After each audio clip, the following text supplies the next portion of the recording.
నేను కలిసి యాత్ర వెళ్ళేదం. ఈ రాత్రికాల సమయంలో మన యొక్క వాక్య లేఖన భాగాన్ని చదువుదామండి. అపోస్తలుల కార్యములు 7వ అధ్యాయము. ఈ రాత్రికాల సమయంలో మన యొక్క వాక్య భాగంలోనికి వెళ్దామండి. అపోస్తలుల కార్యములు 7వ అధ్యాయము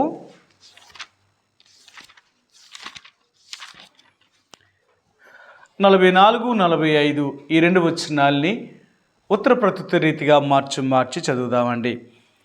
అపోస్తలుల కార్యములు 7వ అధ్యాయము 44, 45 ఈ రెండు వచనాల్ని ఉత్తర ప్రత్యుత్తర రీతిగా మార్చి చదువుదామండి. అతడు చూచిన మాదిరి చెప్పున దాన్ని చేయవలనని మోషేతో చెప్పినవాడు ఆజ్ఞాపించిన ప్రకారము సాక్ష్యపు గుడారము అరణ్యములో మన పితరుల యొద్ద ఉండెను.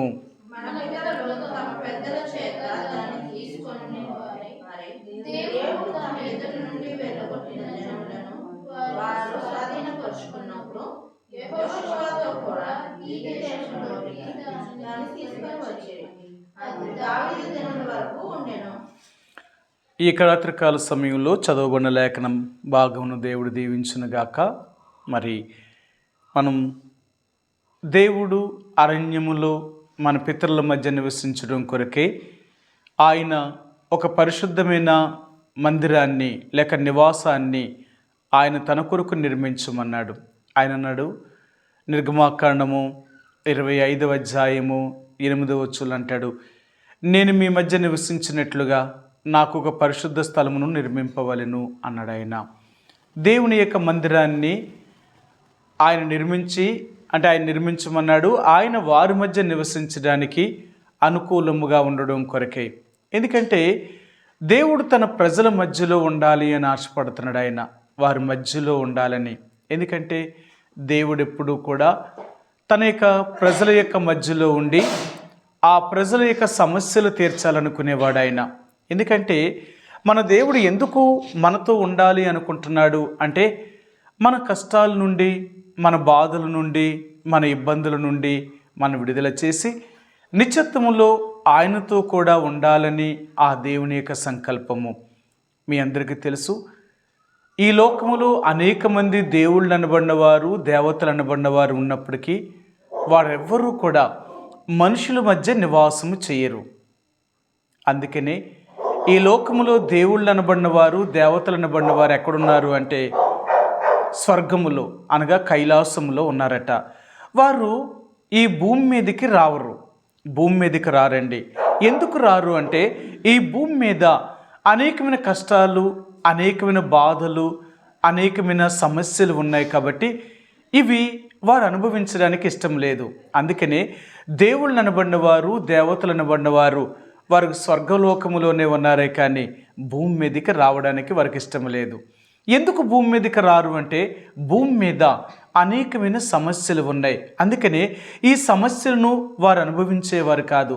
ఎందుకంటే మీ అందరికీ తెలుసు, దానియేలు గ్రంథములో మరి నెబుకద్నెజర్ రాజు కల వచ్చినప్పుడు ఆ కల భావాన్ని చెప్పమన్నప్పుడు గారడీ విద్య కలిగిన వారు కానీ, శకునగాండ్రులు కానీ, జ్యోతిష్యులు కానీ, మాచర్య చూసి చెప్పేవారు కానీ, తన దేశంలో ఉన్న వీరందరినీ పిలిచి ఆయన అడిగాడు, నేను కల వచ్చింది, ఆ కళ భావాన్ని మీరు చెప్పాలి అన్నప్పుడు వారు అడిగారు, అయ్యా మీ కళ ఏంటో చెప్పండి, దాని భావాన్ని చెప్తాము అన్నారు.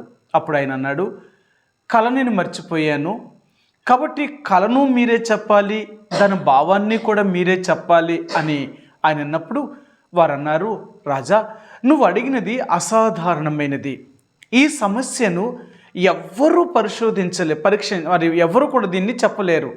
భూమి మీద ఉన్న ఏ నరులు కూడా దీని గురించి చెప్పలేరు. ఎందుకంటే నీకేం కళ వచ్చిందో మాకేం తెలుసు. నువ్వు కళ చెప్తే భావాన్ని చెప్పగలమేమో కానీ నీ కళ ఏంటో నువ్వు చెప్పలేనప్పుడు దాని భావాన్ని మేము చెప్పలేము. ఇది అసాధారణమైనది, ఇది జరగని పని అన్నారు. మరి ఇంతకాలం నేను పోషిస్తున్నాను, మీకు కావలసినవి అన్నీ ఇస్తున్నప్పుడు మీరు నాకు సహాయం చేయలేనప్పుడు ఇంక మీరెందుకు? ఏమో మీరేం చేస్తారో తెలియదు, మీకు 30 రోజుల టైం ఇచ్చాను. ఈ 30 రోజులలో నా కలను మీరే చెప్పాలి, నా కల భావాన్ని మీరే చెప్పాలి. ఒకవేళ లేని ఎడల మిమ్మల్ని అందరినీ చంపేయమంటాను నేను అని చెప్పాడు ఆయన.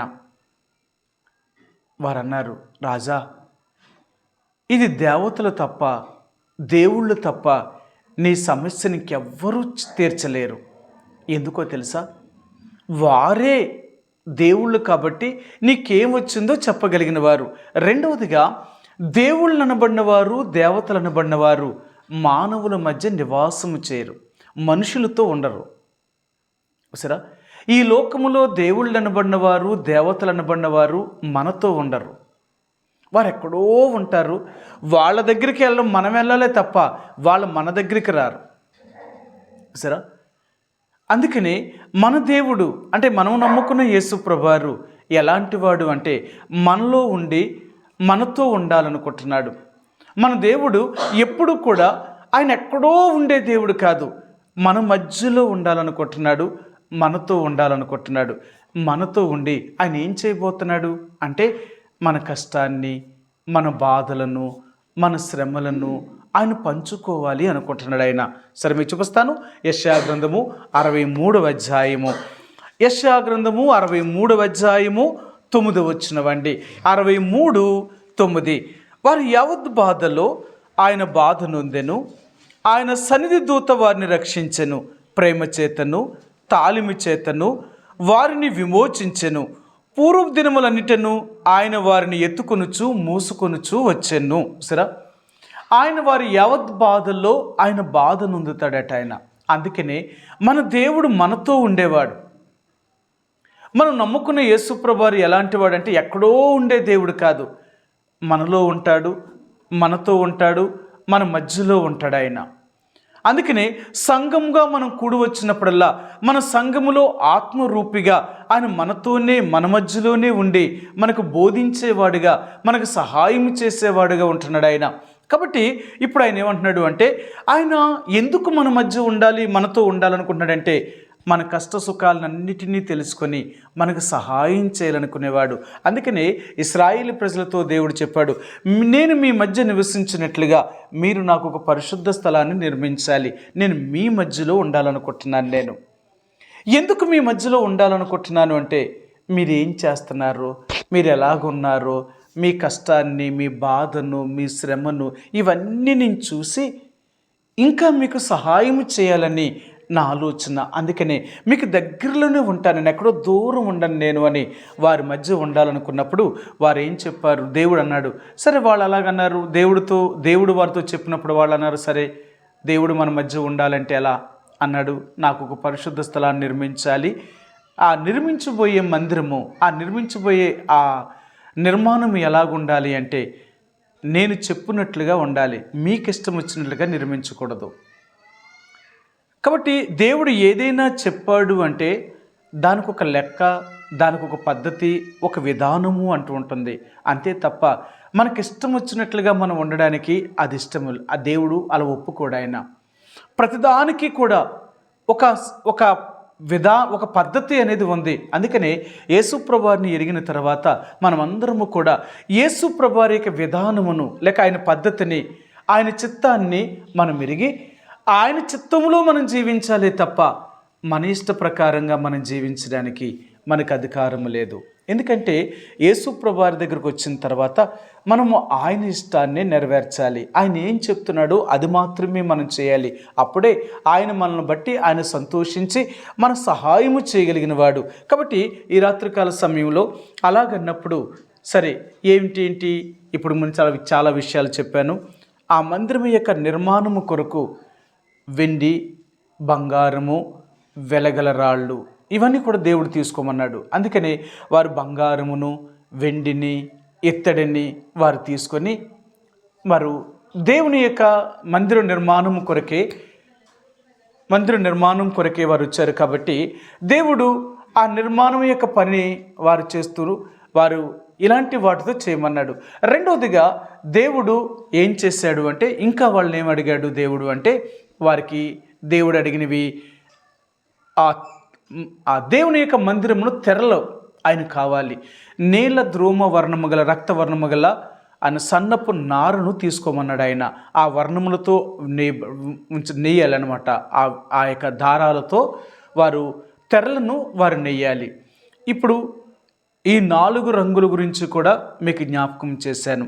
ఇప్పుడు కావాల్సింది ఏంటి అంటే ఈ మందిరం యొక్క పై రూఫు అంటే కప్పు, మందిరాన్ని పై కప్పు వేయాలి. ఈ రోజుల్లో ఉన్నట్లుగా ఆ రోజుల్లో పెంకు కానీ ఇటుక కానీ అని లేకపోతే స్లాబ్ వేయడానికి సిమెంట్ కానీ ఇలాంటివి ఏమీ లేవు. మరి ఎలాగా? ఆ రోజుల్లో వారికి మందిరం అంటే వారి ఇల్లు ఎలాగుండేవి అంటే డేరాల్లాగే ఉండేవి అన్నమాట. వారికి స్థిరమైన నివాసం అనేది ఆ రోజుల్లో అంటే రాజులైతే గొప్పగా కట్టుకునేవారు, ఉన్నవాళ్ళైతే ఇంకంతకంటే సామాన్యమైన జీవితం మనందరికీ తెలుసు కదా. ఒక 100 సంవత్సరాల క్రితంకి వెళితే మన అందరి కూడా తాటేకిళ్ళే, ఎవరి కూడా పెంకిటిల్లు కానీ రేకు కానీ ఏముండేవి కాదు. ఒకదాని తర్వాత ఒకటి సరే.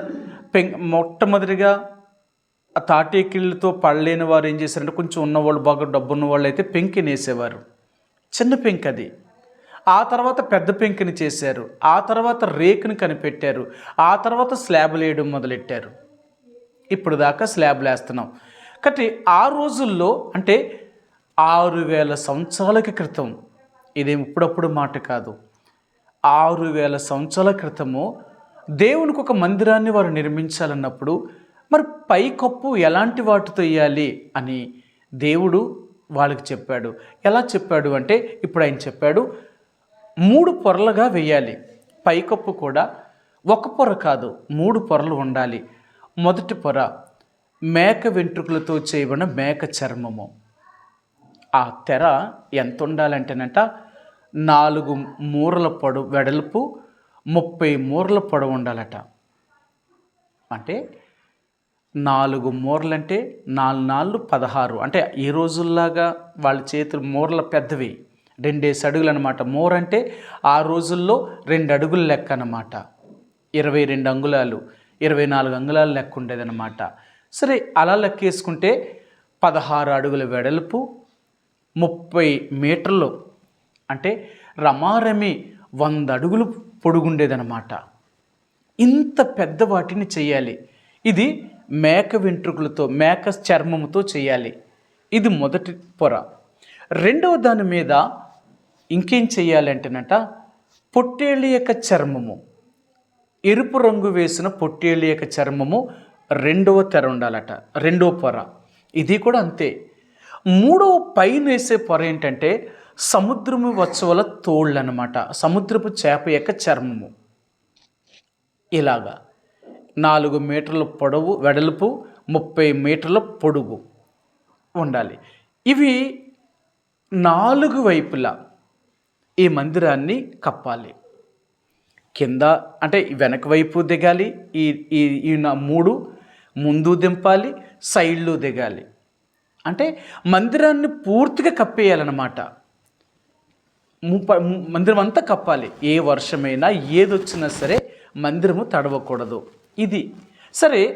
3 వైపులా అంటే వెనకాల, ఉత్తరము, దక్షిణము, ఈ చర్మము, ఈ 3 పొరలు దించి ముందు వైపు ఏం చేయాలంటే మడవాలన్నమాట. ఎందుకంటే లోనకి వెళ్ళడానికి ఇవి ద్వారము దగ్గర ఉన్న వాటిని పైకి మడిచి దాన్ని పెట్టేవారన్నమాట. ఇలాగా ఈ 3 వాటితో పైకప్పును చేయమన్నాడు ఆయన. పైకప్పును చేయమన్నాడు. ఎందుకంటే వీరిప్పుడు కూడా మందసము అంటే ఆ మేఘము కదిలినప్పుడు కానీ మేఘం ఆగినప్పుడు కానీ వీళ్ళ మందిరము విప్పాలి, వెయ్యాలి.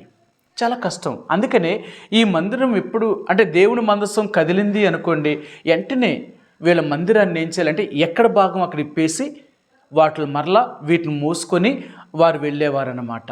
ఎక్కడైతే మేఘం ఆగిందో మరలా అప్పుడు వీరి మందసాన్ని అంటే ఆ తెరలన్నిటిని దింపి మరలా అక్కడ ప్రత్యక్ష గుడారమును వేసిన తర్వాత వారు దాని చుట్టూ ఇల్లు నిర్మించుకునేవారు, డేరాలు వేసుకునేవారు అనమాట.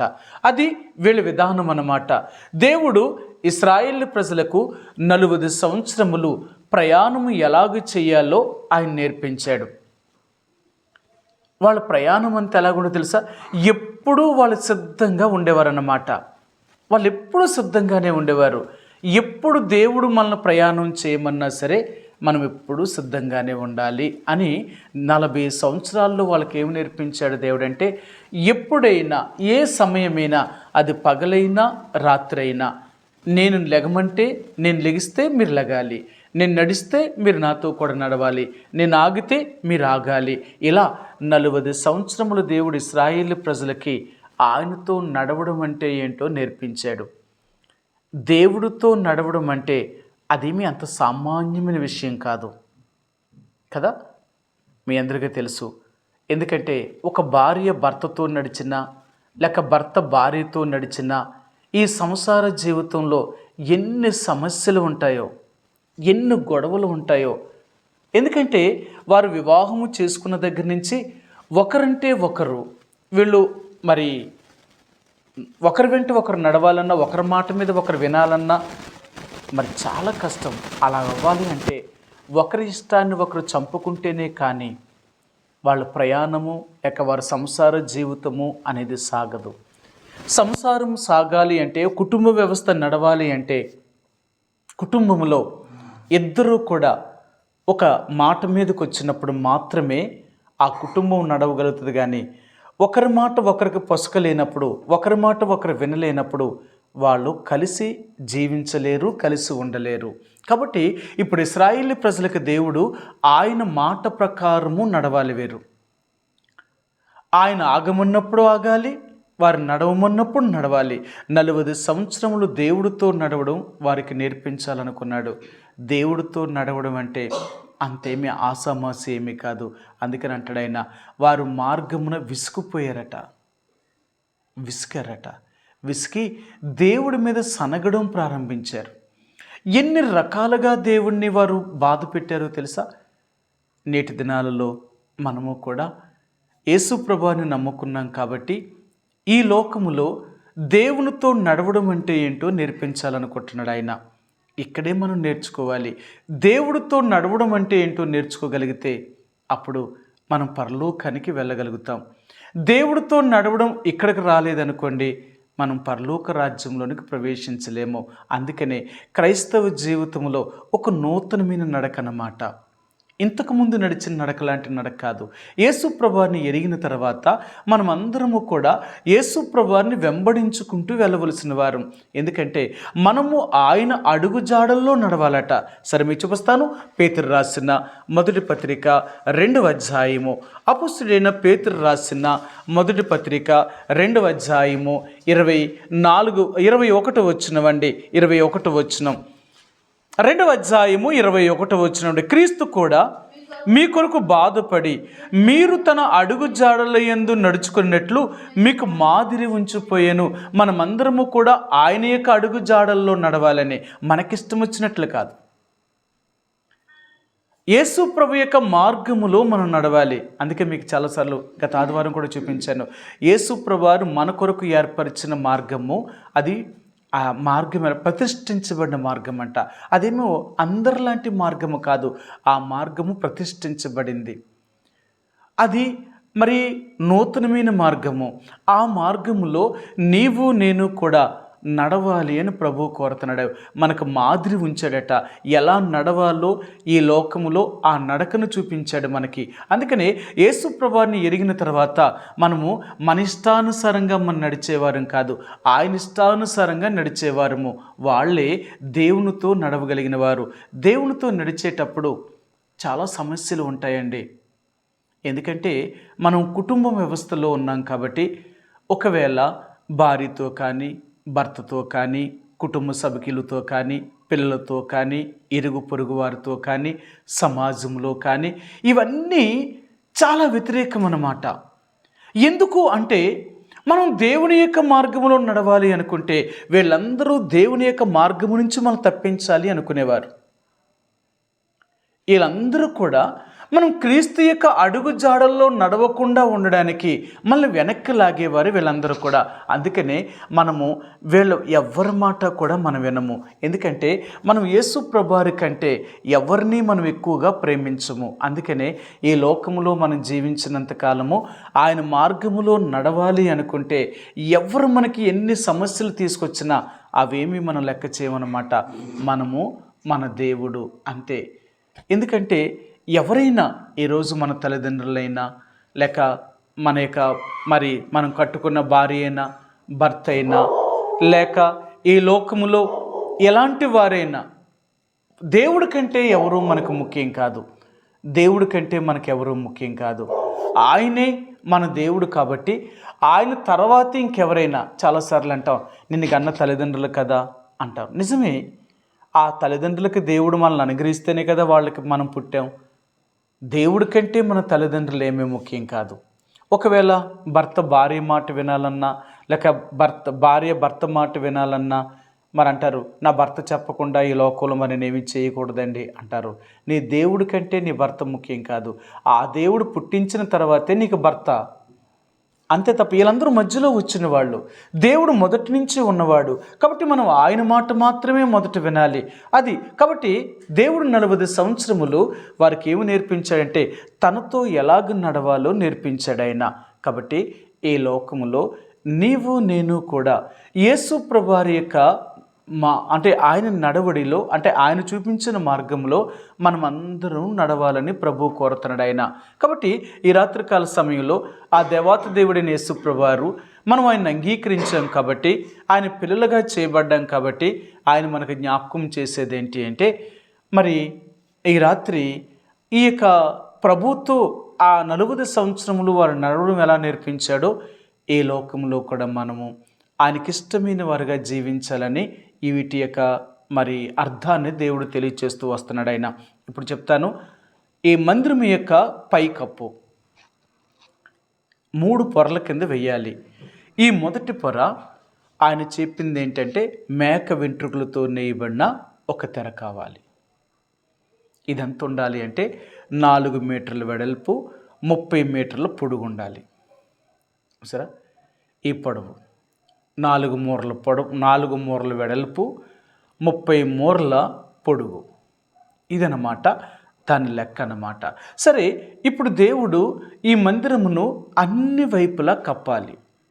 ఇది కప్పాలి కాబట్టి ఇలాగా దేవుడు వారికి చేయమన్నాడు. సరే, వారు చేయడానికి ఉన్నారు. అయితే ఇందులో మొదటిది ఏంటంటే ఆయన అన్నాడు ఎందుకు మేక వెంట్రుకలతోటి ఆయన మేక చర్మాన్నే ఎందుకు అడిగాడు?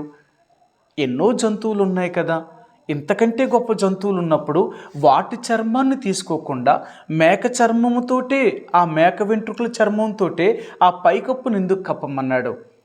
చాలాసార్లు చూడండి, ఎందుకంటే భూమి మీద చాలా గొప్ప జంతువులు ఉన్నాయి, ఎంతో విచిత్రమైన రంగుతో అలంకరించబడిన చర్మాలు ఉన్నాయి, కానీ అవేవి వద్దట. దేవుడు కావలసింది ఏంటంటే మేక వెంట్రుకల యొక్క చర్మము కావాలట.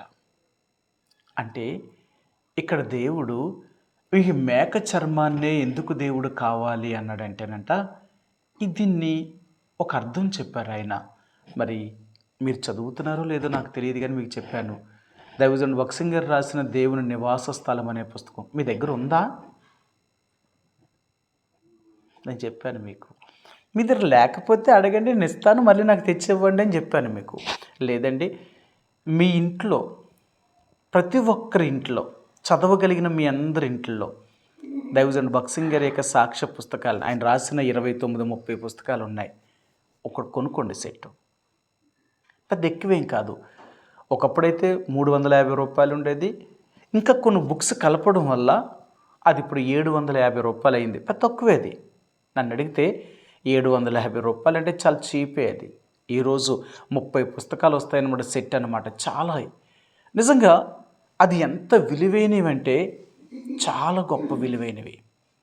మనందరం కూడా ఆయన రాసిన పుస్తకాలు కానీ ఆయన చెప్పిన మాటలు ఆ వర్తమానాలు కానీ చదివితే మనం ఎంత ప్రేరేపించబడతామో, ఆత్మీయంగా ఎంత ఎదుగుతామో. ఎందుకంటే మన యొక్క దేవుడు భక్సింగ్ గారికి చూపిన ఆ దర్శనం అంతా కూడా ఆయన దేవుడు ఏం చెప్పాడో అవన్నీ అందులో రాశాడనమాట. ఈ 30 పుస్తకాల్లో రమారమి ఆయన రాసిన వాటన్నిటిలో చాలా దేవుడు ఏ దర్శనాన్ని అయితే మనకు అనుగ్రహించాలనుకున్నాడో ఆ దర్శనానికి సంబంధించినవి అన్నీ రాశాడు ఆయన. అందుకనే ఇవి చదివిన వారు చాలా ఆత్మీయంగా ఎదుగుతారు.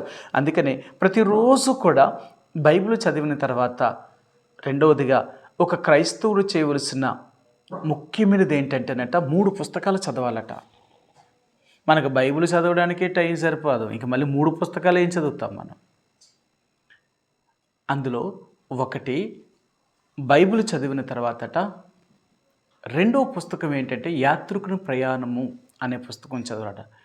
జాన్ బనియన్ అనే ఆయన జైల్లో ఉన్నప్పుడు ఆయన రాశాడనమాట యాత్రికుడి యొక్క ప్రయాణము.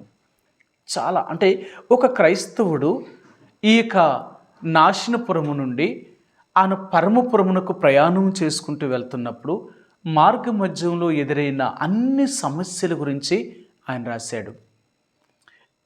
నిజంగా ప్రతిరోజు ఆ పుస్తకంలో ఒక పేరాను చదవాలట. రెండవది మనకైతే దైవ మర్మాలు పుస్తకాలు రాశారు భక్సింగ్ గారు. 365 రోజులకు సరిపడే దైవ మర్మాలు అన్నమాట. ప్రతిరోజు అందులో అంటాడు జనవరి దగ్గర నుంచి డిసెంబర్ 31వ తేదీ వరకు కూడా ఏ రోజు ఏం చదవాలో డేట్లతో సహా వేసి ఉంటుంది అనమాట. దైవ మర్మాలు ఖచ్చితంగా ప్రతిరోజు చదువుతామన్నమాట. ఈరోజు దేవుడు నాతో ఏం మాట్లాడతాడు, ఈరోజు దేవుడు నా నుండి ఏం కోరుతున్నాడు అనేది ఖచ్చితంగా దైవజనుడు భక్సింగ్ గారు దేవుని యొక్క ఆత్మ ప్రేరేపణ చేత అవి రాశారన్నమాట. ఖచ్చితంగా చదువుతాం. ఎందుకంటే దేవుని బిడ్డగా రక్షించబడిన ప్రతి వ్యక్తి కూడా ప్రతిరోజు ఈ 3 చదవాలి. ఈ 3 ఎవరైతే చదువుతారో వాళ్ళు విశ్వాసము నుండి తొలగిపోరు. ఎన్ని సమస్యలు వారికి ఎదురైనా దేవుణ్ణి విడిచిపెట్టి లోకంలోకి వెళ్ళడానికి ఎట్టి పరిస్థితులు కూడా వాళ్ళని ఏమీ చేయలేవు. అంత బలంగా తయారైపోతారన్నమాట. ఎందుకంటే అవి ఆత్మచేత రాయబడిన పుస్తకాలు కాబట్టి దేవుని యొక్క బిడ్డలుగా ఖచ్చితంగా మనం చదివినప్పుడే ఆత్మీయంగా బలపడతాం. లేకపోతే మనకేం తెలుసండి. కాబట్టి అందుకని దైవజనుడు భక్సింగ్ గారు ఈ దేవుని నివాస స్థలం అనే పుస్తకాన్ని ఆయన రాసినప్పుడు దేవుని యొక్క మందిరాన్ని ఎలాగ నిర్మించమన్నాడు, ఏమేమి కావాలన్నాడు, వాటి యొక్క ఆత్మీయమైన అర్థం ఏంటి అనేది ఎంతో స్పష్టంగా ఆయన తెలియజేశాడు. కాబట్టి ఈరోజు మరలా మీ జ్ఞాపకం చేస్తున్నాను, ఈ పైకప్పు యొక్క తెరల్లో మేక వెంట్రుకల యొక్క చర్మం కావాలి. అది కావాలి. ఎందుకు ఆయన మేక వెంట్రుకల యొక్క చర్మాన్ని తీసుకున్నాడు అంటేనట ఈ యొక్క మేకను దేవుడు 4 జంతువుల్లో ఒక జంతువుగా దీన్ని నింటాడనమాట.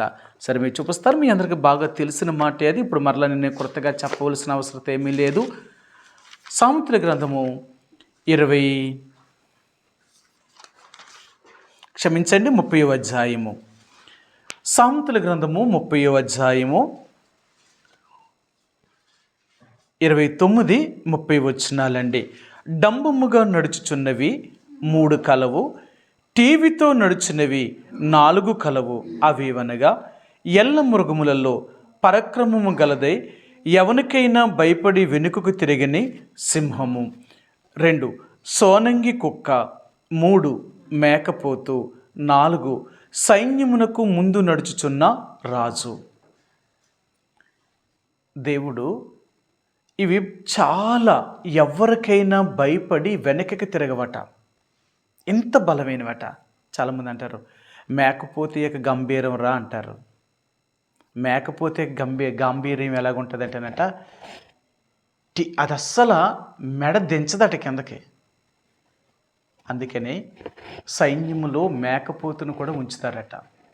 మేకపోతే ఏంటంటే అది ఎంత టీవీగా నిలబడుతుందంటే నిలబడినప్పుడు దాని టీవీ ఎలా ఉంటుందంటే రాజవంశాన్ని చూపిస్తుందట. అదంత బలమైనది కాకపోయినా దాని టీవీ అలాగుంటుందట. అస్సలు మెడదించదట. అది నిలబడినప్పుడు కానీ నడిచినప్పుడు కానీ ఎంత చక్కగా నడుస్తుందటో. అందుకనే ఈ మేకపోతుని దేవుడు ఉపయోగించాడు ఆయన. ఈ 4 జంతువులు ఎవరికి కూడా భయపడి వెనకకి తిరగవట. అంత టీవీగా నడుస్తాయట. కాబట్టి అంత బలమైన జంతువులు. అందుకనే అందులో మేకపోతు యొక్క అంటే మేక యొక్క చర్మము. ఎందుకు దేవుడు ఈ మేక యొక్క చర్మాన్ని కావాలి అని అంటే మేకపోతుకి ఒక లక్షణం ఉందట. మేకకి ఏంటంటేనంట, ఇవి నిటారుగా ఉన్న కొండల్ని ఎక్కుతాయట. మీరు చూడండి, మేకలు కాసేవారు వేరు, గొర్రెలు కాసేవాళ్ళు వేరు ఉంటారు. ఒకవేళ రెండు కలిపి పెంచారనుకోండి, రెండు కలిపి మేపుతారు కొంతమంది. రెండు రెండు కలిపి మేపాలనుకున్నప్పుడు మేకేమో గడ్డి తిందు, మేక గడ్డి తిందు, మేక ఆకుల్ని తింటుంది, రొట్ట తింటుంది కదా, ఆకులు మాత్రమే తింటుంది. గొర్రెమో ఆకులు తిందు, ఇది గడ్డే తింటుంది, పచ్చికని తింటుంది. ఇది ఈ రెండు ఎలా కలిసి ఉంటాయి? కష్టం. మేకలు ఎప్పుడు కూడా మేకలు మేపేవారు కొండల మీద మేపుతారు, పైకి తీసుకెళ్తారు. మేకకున్న లక్షణం ఏంటంటేనట, ఇది నిటారుగా ఉన్న కొండలను సైతము ఎక్కుతుందట, పడిపోదట. మేకకున్న ఆ గుర్రపోతుకున్న ఆ మేకపోతుకున్న లక్షణం ఏంటంటే నిటారుగా ఉన్న కొండలను సైతము కూడా అది ఎక్కగలదట. అదేం భయపడదట. నేను పడిపోతానేమో అని కూడా భయం ఉండదట. అంటే ఇది ఏం చూపిస్తుందంటేనంట, క్రైస్తవ జీవితాన్ని చూపిస్తుందట. అంటే ఆయన ఏం చెప్పారు అంటే, ఈ నిటారుగా ఉన్న పర్వతం అనేది, ఈ కొండలు అనేవి ఏం చూపిస్తాయంటేట, మన జీవితంలో అనేకమైన ఎత్తు పల్లాలను చూపిస్తాయట. అంటే ఎత్తు పల్లాలు అంటే మన కష్టాలు, మన బాధలు, మన శ్రమలు, మన ఇబ్బందులు, ఈ ఆర్థికమైన సమస్యలన్నీ మనకు ఒక పర్వతం లాగా ఉంటాయట, పర్వతం లాంటివి అన్నమాట. అందుకని క్రైస్తవ జీవితంలో ఈ పర్వతాల్ని మనం ఎక్కేటప్పుడు మనం ఎప్పుడూ కూడా మరి భయపడకూడదట. పడిపోతానేమో, లేకపోతే నేనేమైపోతానో అనేది ఆలోచించకూడదట. ఎందుకంటే ఆ మేకపోతుకున్న లక్షణం ఏంటంటే, అది పడిపోతానేమో, నేనేమైపోతానేమో అనేది కూడా ఆలోచించదట. అందుకని అడవులో కొండ మేకలు ఉంటాయట. ఈ కొండ మేకలు ఇవి ఎక్కడెక్కడ ఉంటాయంటే అడవులలో, అంటే కొండల మీద ఈ రాతి శిలల మధ్య కాపురం ఉంటాయట. ఎత్తైన వాటి మీద శిలలు పెట్టుకొని ఆ కొండ రాతి మధ్య ఉన్న ఆ శిలల్లో ఉంటాయట. ఎందుకంటే అంత ఎత్తైన కొండకి ఎలా వెళ్తాయంటే ఉన్న జంతువులు అంత త్వరగా వాటి దగ్గరికి వెళ్ళలేవట, అంత త్వరగా వాటికి వెళ్ళవట. అందుకనే అవి ఈ కొండ మేకలు లేకపోతే ఈ మేకపోతు యొక్క మేకలు ఏం చేస్తాయంటే ఎత్తైన కొండల మీద అవి ఉండి రాతి శిలలలో ఆ స్వరంగాలలో అవి నివసించడానికి ఇష్టపడతాయట. అంత తేలికగా ఏ జంతువు కూడా అక్కడికి వెళ్ళలేదన్నమాట. క్రైస్తవ జీవితాన్ని ఇక్కడ ఆయన ఏం చూపిస్తున్నాడు అంటే, ఇక మేకపోతు యొక్క చర్మము అంటే మేకపోతుని చూపిస్తున్నాడు అనమాట. అంటే యేసు ప్రభువుని ఎరిగిన తర్వాత నీ గంభీరము అంటే నీ గాంభీర్యము అంటే నీ ధైర్యము ఎక్కడ కూడా సడలకూడదు. ఎన్ని సమస్యలు వచ్చినా, ఎన్ని ఇబ్బందులు వచ్చినా, ఎన్ని ఆర్థికమైన సమస్యలు మనల్ని చుట్టుకున్నా నువ్వు మాత్రం, నేను మాత్రం ఎప్పుడు కూడా వాటిని చూసి భయపడకూడదట. కొంతమంది క్రైస్తవులంట రాత్రులు వారు మంచం అంటే పగలు ఎవరైనా చూస్తే నవ్వుతారేమోనంట, రాత్రులు ఏడుస్తారట. పగలైతే ఏం చేస్తారు? మనుషులు చూసేట ఎగతాళి చేస్తారట, దీనికే ఏడు చేస్తున్నావా లేకపోతే ఇలాగే ఏడు చేస్తున్నావా అని. అందుకని ఎవ్వరూ చూడకుండా రాత్రులు ఏడుస్తారట. ఆయన అంటాడైనా కొంతమంది దిండి ముఖం మీద వేసుకొని లేకపోతే మొఖానికి దిండి నొక్కొని ఏడుస్తారట, ఎవ్వరికి కనపడకుండా. ఆ కన్నీరు కూడా కనపడకుండా ఏడుస్తారట. ఎందుకంటేనట వీళ్ళు పిరికి వాళ్ళట. అసలు క్రైస్తవులు అన్నాడు కూడా ఆయన ఇష్టపడతలేదు ఆయన. ఏలేం క్రైస్తవులు? శ్రమ రాగానే, బాధలు రాగానే, ఇబ్బందులు రాగానే ఏడ్చేవాళ్ళు క్రైస్తవులు ఎలాగవుతారు? ఏడ్చేవాడు క్రైస్తవుడు కాదట, ఎదుర్కొనేవాడు క్రైస్తవుడట. ఏ సమస్యనైనా సరే మనం ఎదుర్కొనేవారమే తప్ప మనం చూసి భయపడేవారం కాదట. ఒకవేళ భయపడితేనంట దేవుడికి అక్కర్లేదట. ఒక క్రైస్తవుడు దేనినైనా చూసి భయపడ్డాడు అంటే వాడు పిరికివాడట. ఈ పిరికి వాళ్ళను దేవుడు అక్కర్లేదంటాడట. ఎందుకంటే మీకు చెప్పాను కదా ఏంటంటే, మనం అందరము కూడా క్రీస్తు యేసు యొక్క సైన్యములో చేరినవారు. మనందరము క్రీస్తు యేసు యొక్క సైన్యములో చేరినవారు. సైన్యములో చేరిన వ్యక్తికట ఏదో ఒక రోజు యుద్ధం వస్తే జయమైనా పొందాలి, అపజయమైనా పొందాలట. అంటే యుద్ధానికి వెళ్ళిన తర్వాత జయిస్తే జయిస్తాం, అందరూ జయిస్తామనే వెళ్తారట. కానీ కొన్నిసార్లు ఓటమును కూడా చూస్తారట. మరి ఓడిపోయినప్పుడు ఏమవుతారు? వీరమరణం పొందుతారట. ఇప్పుడు వీళ్ళు ఓడిపోతే అవతల వదిలేస్తారా? వదలరు, వాళ్ళు చంపేస్తారు. యుద్ధములోనైనా చచ్చిపోవాలి కానీ పారిపోకూడదట. అలా పారిపోతేనంట అసలు వాడు బ్రతకూడదట. ఎంత అవమానం అంటే, యుద్ధము చేయడం చేత కాకపోతే ముందే యుద్ధానికి వెళ్ళకూడదు. యుద్ధం అంటే ఇవన్నీ ఉంటాయి తప్ప వీరమరణమైన యుద్ధంలో చనిపోతే ఎప్పటికీ నీ గురించి చెప్పుకుంటారు చరిత్రలో.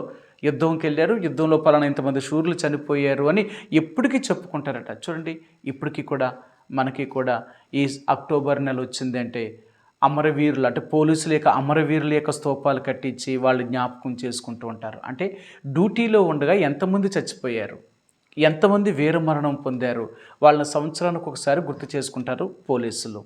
అలాగే ఆర్మీ వాళ్ళు, నేవీ వాళ్ళు ప్రతి సంవత్సరము కూడా వాళ్ళందరినీ గుర్తు చేసుకుంటారు. ఎందుకు గుర్తు చేసుకుంటారు అంటే వాళ్ళ సైన్యములో చేరి దేశము కొరకు తన ప్రాణాన్ని త్యాగం చేసిన వాళ్ళు. అలాంటి వీరమరణం పొందిన వారిని మనం ఎప్పటికీ మర్చిపోకూడదు, ఎప్పటికీ గుర్తు ఉండాలి కదా. మీ అందరికీ తెలుసు కదా, మనకి భారత రాజ్యాంగాన్ని అంటే మన భారతదేశానికి స్వాతంత్ర్యం తీసుకొచ్చిన వారిలో ఎందుకు గాంధీ మహాత్ముడిని ఆయన్నే ఎక్కువ ఎందుకు అంటున్నారు? గాంధీ మహాత్ముడు ఒక్కడి వల్ల స్వరాజ్యం వచ్చిందా? మనకు స్వాతంత్రం తీసుకొచ్చింది ఆయన ఒక్కడేనా? ఇంతనకంటే ఎక్కువ కదా.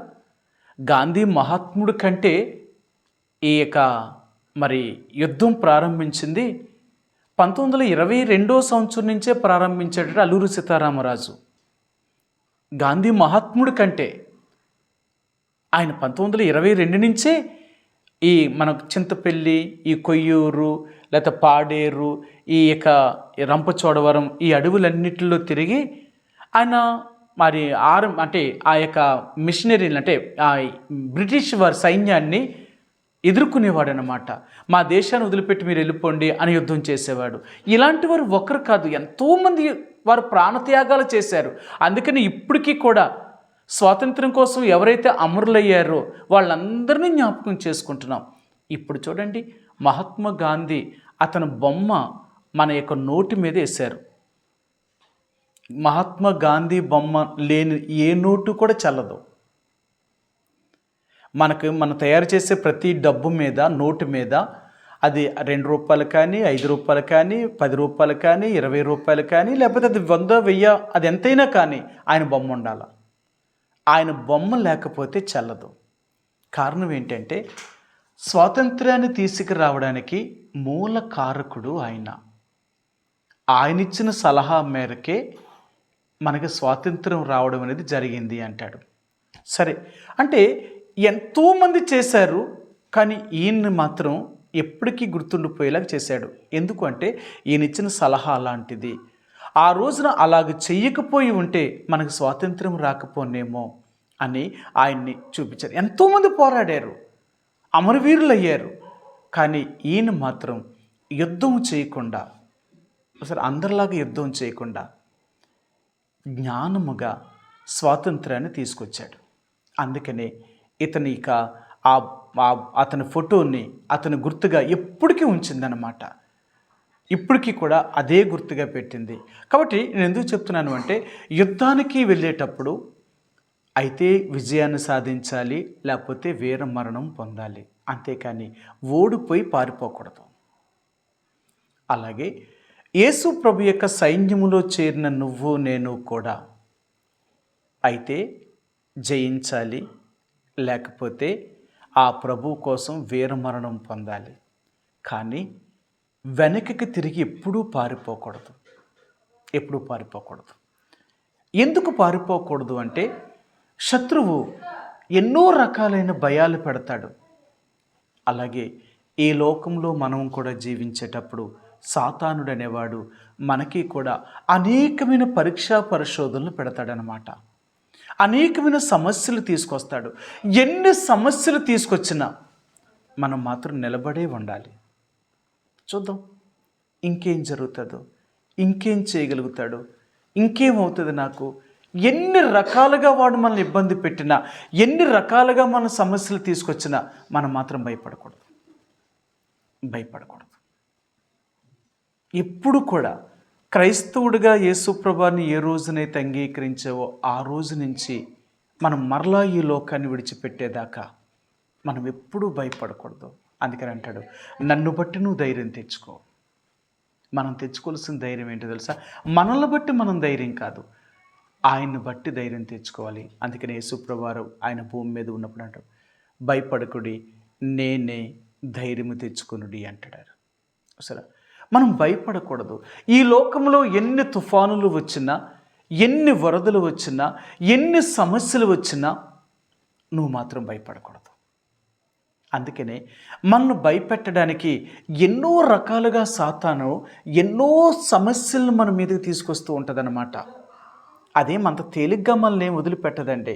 విశ్వాసముతో మనం ఎప్పుడైతే యేసుప్రభువారి దగ్గరకు వచ్చామో ఆ రోజు నుంచి సైన్యములో చేరిన దగ్గర నుంచి మరలా సైన్యము నుంచి విడుదల పొందేంత వరకు ఈ లోకములో మనకు ప్రతిరోజు మనకు పరీక్షే. మీరు ఎప్పుడైనా మిలిటరీ వాళ్ళని చూశారు కదా? మిలిటరీ వాళ్ళు మనం అందరం చూస్తాం కదా. మన వాళ్ళు చాలామంది బంధువులు మిలిటరీకి వెళ్తారు కదా. వాళ్ళు పెళ్ళిళ్ళు చేసుకున్నా అక్కడికి వెళ్ళి పెళ్ళిళ్ళు చేసుకుంటారు, పిల్లగా అంటారు, కానీ డ్యూటీలోనే ఉంటారు. వాళ్ళు ఎలాగుంటారు తెలుసా? వాళ్ళకి కడుపు రావడం కానీ, లావు అవ్వడం కానీ వాళ్ళు అలాగ ఉండరు. మన పోలీసుల్లాగా, సివిల్ పోలీసుల్లాగా వాళ్ళకి ఒళ్ళు వచ్చేయడం అలాంటిది ఏముండదు. వాళ్ళకి ఒళ్ళు రాదు. వాళ్ళు ఎలాగని ఎప్పుడు సన్నంగా ఉంటారనమాట. అంటే ఇంతే ఉండాలి, ఇంతకంటే ఎక్కువ ఉండకూడదు, పెరగకూడదు, తరగకూడదు. అందుకని వాళ్ళకి ప్రతిరోజు కూడా ఉదయం 5 గంటలకి లేకపోతే 4:30కి లేపి వాళ్ళందరూ కూడా ఎక్సర్సైజ్ చేయాలన్నమాట. ఎందుకంటే ఒక సైనికుడు అనేవాడు ఎప్పుడు కూడా చురుకుగా ఉండాలి. సోమరతనంగా కానీ, నిద్రామత్తుకు కానీ, భారీ శరీరం కానీ పెరగకూడదు. నువ్వు ఇలాగుంటే శత్రువుకి ఇంక నువ్వు జయించగలవు. అందుకనే నువ్వెప్పుడు కూడా శత్రువు కంటే నువ్వు చురుకైన వాడిగా ఉండాలి అనుకుంటే ప్రతిరోజు కూడా నీ శరీరాన్ని నీ అదుపులో తెచ్చుకోవాలి. శరీరం అనేది నీ అదుపులో ఉండాలి. అందుకనే సైన్యములో చేరిన ప్రతి సైనికుడు కూడా తన శరీరాన్ని తన అదుపులో తెచ్చుకుంటాడు. అందుకనే వాళ్ళకి ఎలాగుంటుందంటే మిలిటరీ ట్రైనింగ్ ఉంటుందట. ట్రైనింగ్ లాగంటే వాళ్ళకి తిండి తక్కువ, పని ఎక్కువ ఉంటుందట. తిండి ఎక్కువ పెట్టరట. తిండి ఎక్కువైంది అనుకోండి వాళ్ళకి మగత ఎక్కువ వస్తుందట, మత్తు ఎక్కువ వస్తుందట. కడుపు నిండా తినేసాం అనుకోండి ఏం చేస్తారు? శరీరం దానికి నిద్ర కావాలంటారు. ముందు ఎక్కడొక్కడ దీన్ని జారేయాల. అందుకని కడుపు నిండా తిండి ఎట్టరట. వాళ్ళకి కడుపు నిండా తిండి ఎట్టారనుకోండి హాయిగా ఎక్కడొక్కడ పడుకుంటారట. అందుకనే వాళ్ళకి సరైన తిండి ఉండదట. అందుకనే వాళ్ళకి ఎలాగుంటుంది అంటేనంట, సరైన తిండి ఉండదు, సరిగా నిద్ర ఉండదట. ఈ రెండు ఉండవట. వాళ్ళకి డ్యూటీలో ఉన్నంతసేపు కూడా వాళ్ళకి తిండి కానీ నిద్ర కానీ ఈ రెండు వాళ్ళకు ఉండవట. ఖచ్చితంగా వాళ్ళకి రాత్రి పగలు అనేది ఉండదట. ఒకవేళ వాళ్ళకి శత్రువు మన మధ్య చొరబడ్డారు అంటే ప్రాణాలకు తెగించి అది ఎంత రాత్రి అయినా సరే, వాళ్ళు ఎంత సమస్య పగలైనా సరే, వాళ్ళు ఎక్కడైనా సరే శత్రువుని చంపేంత వరకు వీళ్ళు దాన్ని నిద్రపోరన్నమాట. అది సైనికుడు అనేవాడు. అంటే ఒక దేశాన్ని కాపాడే సైనికుడే అలాగుంటే ఒక క్రైస్తవుడిగా యేసు ప్రభు యొక్క సైన్యంలో చేరిన మనందరము కూడా ఈ లోకంలో ఎదురవుతున్న ప్రతి సమస్యను కూడా మనం జయించేవారుగా ఉండాలి. అందుకని బైబిల్ గ్రంథంలో ఒక మాట అంటాడు, ఆయన చూపిస్తాను మీకు. ప్రకటన గ్రంథము 21వ అధ్యాయము, ప్రకటన 21వ అధ్యాయము 7వ వచనమండి. 21:7 జయించువాడు వీటిని స్వతంత్రించుకొనును, నేను అతనికి దేవుడినై యుందును, అతడు నాకు కుమారుడై ఉండును. జయించువాడు. చూసారా, జయించాలట. దేన్ని జయించాలి అంటే ఈ లోకములో ఉన్న వాటన్నిటినీ జయించాలి. లోకంలో ఏమున్నాయి? అనేక రకాలైన సమస్యలు, కష్టాలు, బాధలు, శ్రమలు, ఇబ్బందులు, అంతే కదా. భూమి మీద పుట్టిన ప్రతి ఒక్కరూ కూడా వీటిని అనుభవించాలండి. అర్థమైందా? సరే, మేము చూపిస్తాను ఏంటి అనుభవించాలి, ఏంటి మనకున్నాయి అంటే. యోబు గ్రంథంలో దేవుడు ఆయన ద్వారా ఈ మాటలు రాయించాడు. 5వ అధ్యాయము, యోబు గ్రంథము 5వ అధ్యాయము 6-7 వచనాలండి. 6-7 వచనాలు. శ్రమ ధూళిలో నుండి పుట్టదు, బాధ భూమిలో నుండి మొలవదు. నిప్పు రవ్వలు పైకి ఎగిరినట్లు నరులు శ్రమానుభవమునకే పుట్టుచున్నారు. మనిషి ఎందుకు పుడుతున్నాడట? శ్రమలు అనుభవించడానికే పుడుతున్నాడట. మరి శ్రమలు అనుభవించడానికే పుట్టినప్పుడు మరి శ్రమలే వద్దని ఎందుకు అనుకుంటాడు? మీరు ఈ లోకంలో ఏ జీవినైనా చూడండి, అది బ్రతికినంతకాలం కూడా పోరాటంతో బ్రతకాలి. ఏ జీవైనా, అది పక్షి అయినా, అది జంతువైనా, అది పురుగైనా, అది చేప అయినా, ప్రతిరోజు కూడా అది బ్రతకాలంటే పోరాటం చేయాలి. తను కాపాడుకోవాలి కదా. వేరే జంతువు తను చంపకుండా ఉండాలి అనుకుంటే తను కాపాడుకోవడానికి ఇది యుద్ధమే చేయాలి, లేకపోతే తప్పించుకోవడం ప్రయత్నం చేయాలి. అంతేకాని అది కానీ ధైర్యంగా ఆ ఎదుటి జంతువు దాన్ని కనిపించింది దాన్ని చంపేయకపోతే ఏం చేస్తాయి? అలాగే నీవు నేను కూడా ప్రతిరోజు కూడా మనకి యుద్ధమే. మన యుద్ధం ఏంటి? శరీర సంబంధిన యుద్ధం కంటే ఆత్మ సంబంధిన యుద్ధము అది చాలా బలమైంది. మన శరీర సంబంధించిన బాధలు, యుద్ధాలు ఏంటంటే ఈ తిండి, గుడ్డ, ఇల్లు, వీటి గురించి ఈ పెద్ద లెక్క కాదు. అసలు యుద్ధమే కాదట ఇది శరీర సంబంధమైన పోరాటం. కానీ ఆత్మ సంబంధమైన పోరాటం ఉంది మనకి. అందుకని అంటాడు దేవుడు, రక్షించబడిన ప్రతి వ్యక్తికి కూడా ఆత్మ సంబంధమైన యుద్ధాన్ని నేర్పించాలనుకుంటున్నాడు ఆయన. సరే, మీకు చూపిస్తాను. కీర్తన గ్రంథము 144వ కీర్తన. 144వ కీర్తన మొదటి వచనమండి. 144వ అధ్యాయము 144వ అధ్యాయము మొదటి వచనం. నాకు ఆశ్రయదుర్గముగు యెహోవా సన్నుతింపబడునుగాక. ఆయన నా చేతులకు యుద్ధమును, నా వేళ్లకు పోరాటమును నేర్పువాడై ఉన్నాడు. ఆయన ఏం నేర్పిస్తున్నాడట? యుద్ధము, పోరాటము. అంటే మనకి ఈ లోకంలో మనం పుట్టిన దగ్గర నుంచి వచ్చేదాకా మనకి ఏమున్నాయట? పోరాటము, యుద్ధము. ఎవరితోటి?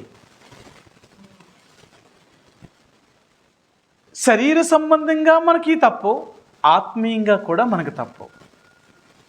లోకస్తులు అనుకోండి, వాళ్ళ శరీర సంబంధించిన మనుషులతోటే పోరాటం. ఎందుకంటే వాళ్ళు సాతాను సంబంధించిన వారు కూడా సాతాను వాళ్ళకి ఏమీ పెట్టడం అంతేముండదు. వాళ్ళకి వాళ్ళన్నిటికీ లొంగిపోయారు కాబట్టి ఇప్పుడు ఎవరైతే లొంగలేదో వాళ్ళు లొంగ తీసుకోవాలి. కాబట్టి ఇప్పుడు రెండవదిగా ఆత్మ సంబంధమైన పోరాటం. ఈ ఆత్మ సంబంధమైన పోరాటం ఎలాంటిదంటే ప్రతిరోజు మన పోరాటం అన్నమాట. అందుకని అంటాడు, మరి బైబిల్ గ్రంథంలో అంటాడు, మనం పోరాడినది శరీరాలతో కాదట కదా.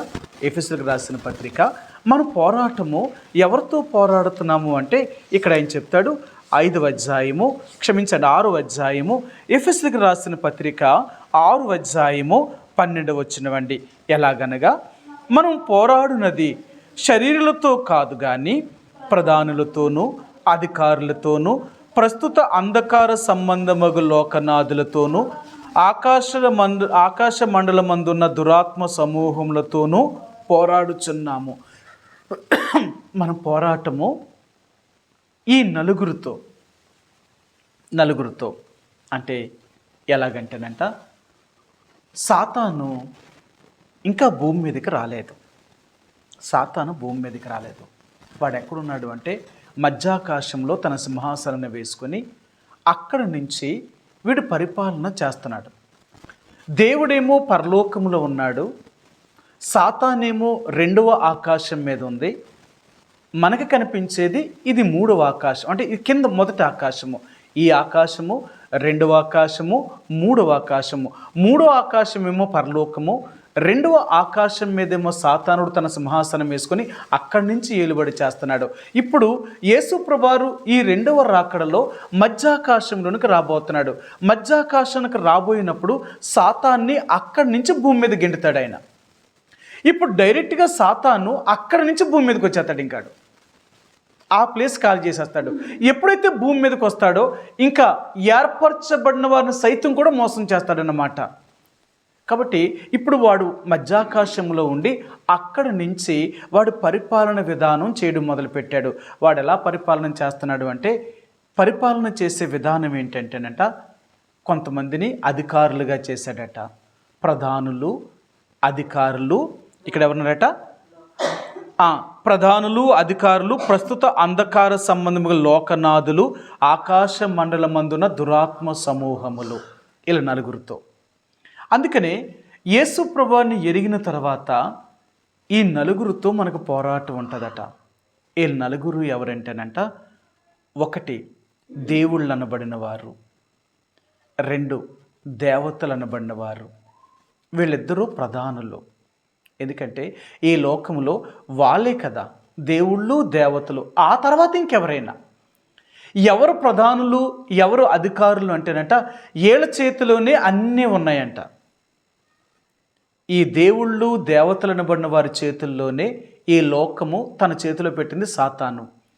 అందుకని వాళ్ళని ఎవరు నమ్ముతారో, వాళ్ళు చెప్పినట్లుగా ఎవరు చేస్తారో వాళ్ళకి ఇహలోక సంబంధమైన మేలు కలుగుతున్నాయి.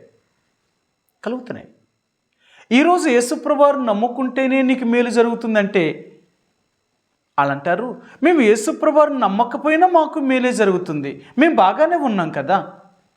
మీరు నమ్మారు, మేము నమ్మలేదు, ఏం చెడిపోయాం మేము?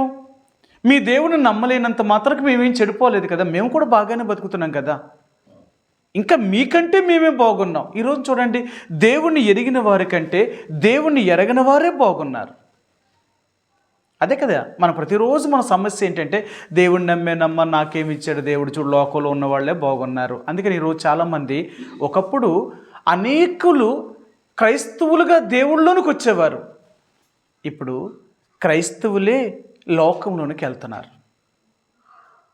అనేక మంది యేసుప్రభువారిని వదిలేసి లోకంలోకి ఎందుకు వెళ్ళిపోతున్నారు తెలుసా?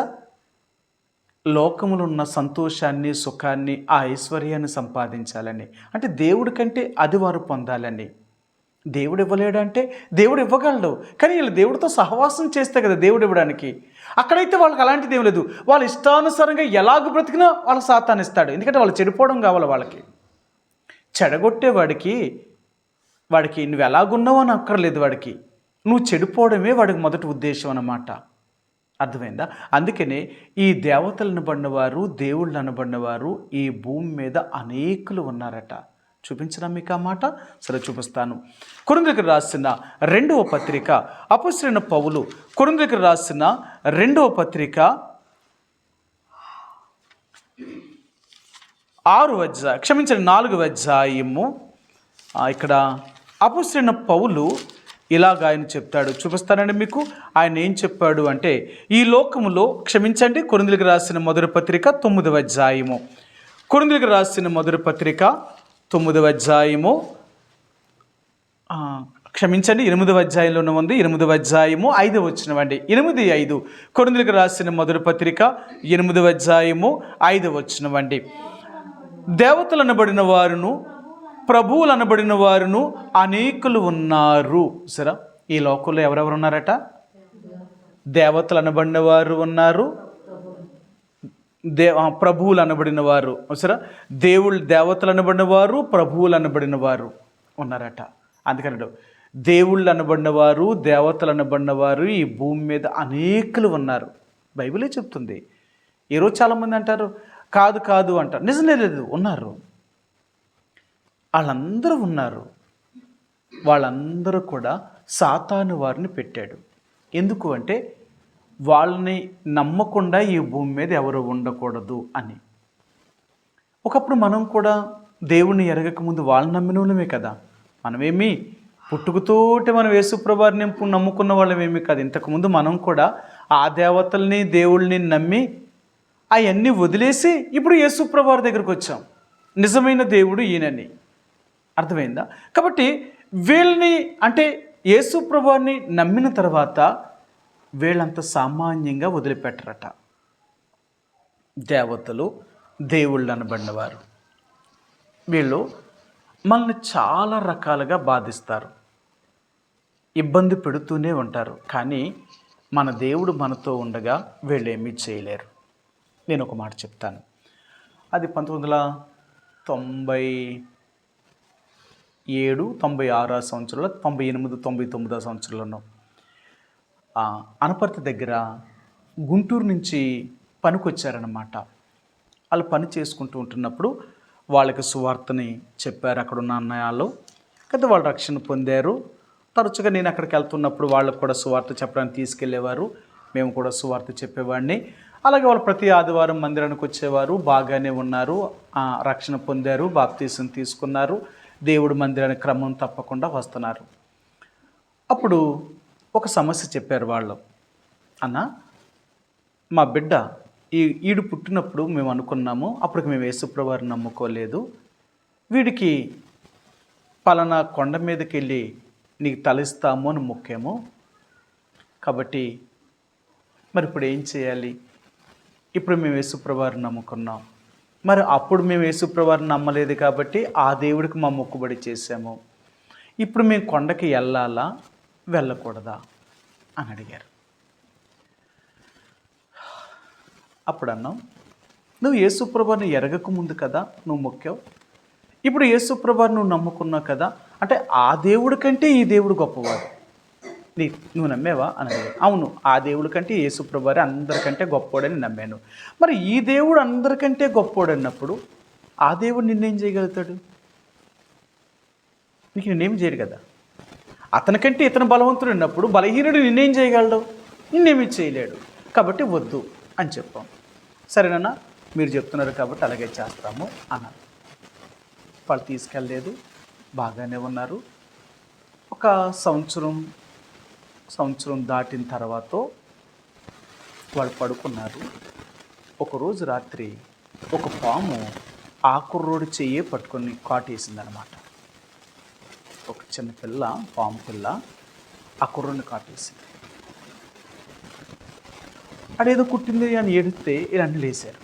ఏంట్రా ఏమైందంటే అది ఏదో కుట్టిందని వెంటనే దీపం వెలిగించుకున్నారు. ఆ రోజుల్లో వాళ్ళు ఊరు చివరిలో ఎక్కడ పడుకునేవారు, గుడారాలు వేసుకొని. సరే చూస్తే ఆ పాము పిల్ల ఆ చేతికి పట్టుకుండిపోయింది అనమాట. చిన్నపిల్ల అన్నమాట, పెద్ద పామేం కాదు, చిన్నపిల్ల. దాన్ని కొట్టి చంపేశారు. వెంటనే ఫోన్ చేశారు అన్నయ్యలకి, హాస్పిటల్ తీసుకెళ్లారు, ట్రీట్మెంట్ మొదలెట్టారు.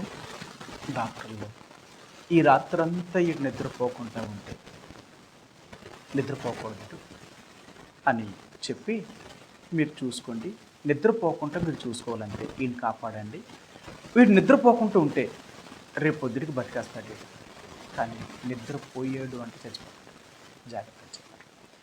సరే ఆ రాత్రంతా అక్కడే కూర్చున్నారు, ఆ నిద్రపోకుండా చూశారు, ఎంత చేశారు, కానీ అది ఉదయం లేశారు 11, 12 టైంకి చచ్చిపోయాడు. సరే సమాధి చేసిన తర్వాత ఆ తండ్రి కళ్ళలోకి ఆ దేవుడు వచ్చి చెప్పాడు, ఏమని, మీరు నాకు మొక్కారు, నా మొక్కు తీర్చలేదు, కాబట్టి అందుచేతే మీ కొడుకుని నేను తీసుకుపోయాను, నేనే పాము రూపంగా వచ్చి మీ కొడుకుని కాటేశాను నేను అని చెప్పాడు. ఇప్పుడు ఉదయం లేచి ఆయన మందిరానికి వచ్చి ఏడుస్తూ అమ్మేలా జరిగింది ఏంటి అని నా కల్లో కూర్చి చెప్పాడు ఆ దేవుడు. ఆయన ఏమన్నాడంటే, ఇప్పుడు మీరు ఆ దేవుని వదిలేకపోతే రాకపోతే మిమ్మల్ని కూడా అలాగే చేస్తాను. మీరుగా నా దేవుడిని వదిలి మీ అబ్బాయిని చేయడమే కాదు, మిమ్మల్ని కూడా అలాగే చేస్తాను నేను. మీరు కానీ నా గుడికి కానీ రాకపోతే నేను ఊరుకోను, నాకు మొక్కుబడి తీలించింది, ఇక నాలోనే ఉండాలన్న. అవును కదన్నా, మేము చెయ్యకపోవడం వల్లే కదా అలా జరిగింది. లేకపోతే మరి మాకెందుకు అలా జరగాల, ఆడనే ఎందుకు కొట్టాలా? నేను పడుకున్నాను, మా ఆవిడ పడుకుంది, ఇంకా పిల్లలు పడుకున్నారు, వాళ్ళెవ్వరిని కొట్టకుండా ఆడనే ఎందుకు కొట్టాలా? మరి ఇప్పుడు అది కాదంటారా? కాదనడానికి రుజువు ఉంది. చచ్చిపోయాడే, ఏ మొక్కుబడి చేసామో ఆ బిడ్డే చచ్చిపోయాడు ఇప్పుడు. మరి ఇది కాదని ఎలాగంటాం? మరి ఏంటి దీన్ని మీరు ఏం చెప్తారు? మీరు చెప్పండి, నేను ఏం చేయాలి ఇప్పుడు అలా? ఏం చెప్తాం? ఇది అనుకుంటే జరిగేది కదా, ఇది ప్రమాదశాత్తు జరిగింది. ఒకవేళ నిజంగా అదే దేవుడు మీరు తప్పు చేస్తుంటే, ఆయన నిజంగా దేవుడైతే, దేవుడు అనేవాడు క్షమించాలే కానీ శిక్షించకూడదు. తెలియక చేసిన తప్పులు క్షమించాలి కానీ మీరు తెలియక చేసిన తప్పును బట్టి ఆయన చంపకూడదు. ఆయన దేవుడు ఎలాగవుతాడు? చంపకూడదు. ఒకవేళ చనిపోయాడే అనుకో, ఇప్పుడు మళ్ళీ మిమ్మల్ని భయపెట్టకూడదు. భయపెట్టి మిమ్మల్ని మొక్కించుకునేవాడు దేవుడు ఎలాగవుతాడు? దేవుడు అనేవాడు భయపెట్టి మొక్కించుకునేవాడు కాదు, స్వేచ్ఛగా మొక్కించుకోవాలి. అది దేవుడు. అందుకనే మన యేసు ప్రభువారు ఎవరిని ఎప్పుడు కూడా భయపెట్టడు. ఆయన నీ ఇష్టం, నువ్వు నమ్ముకుంటే నువ్వు పరలోకం వస్తావు, నమ్మకపోతే అది నీ ఇష్టం, అంతే తప్ప నేనేమి నిన్ను బలవంతం చేయను. ఈ భూమి మీద ఉన్నంతసేపు కూడా నేను నిన్ను బలవంతము చేసి నా దగ్గరికి నేను రప్పెట్టించుకోను, బలవంతం చేసి రప్పెట్టించుకోను. అలాగే చేస్తే నేను గెలుస్తాను కదా.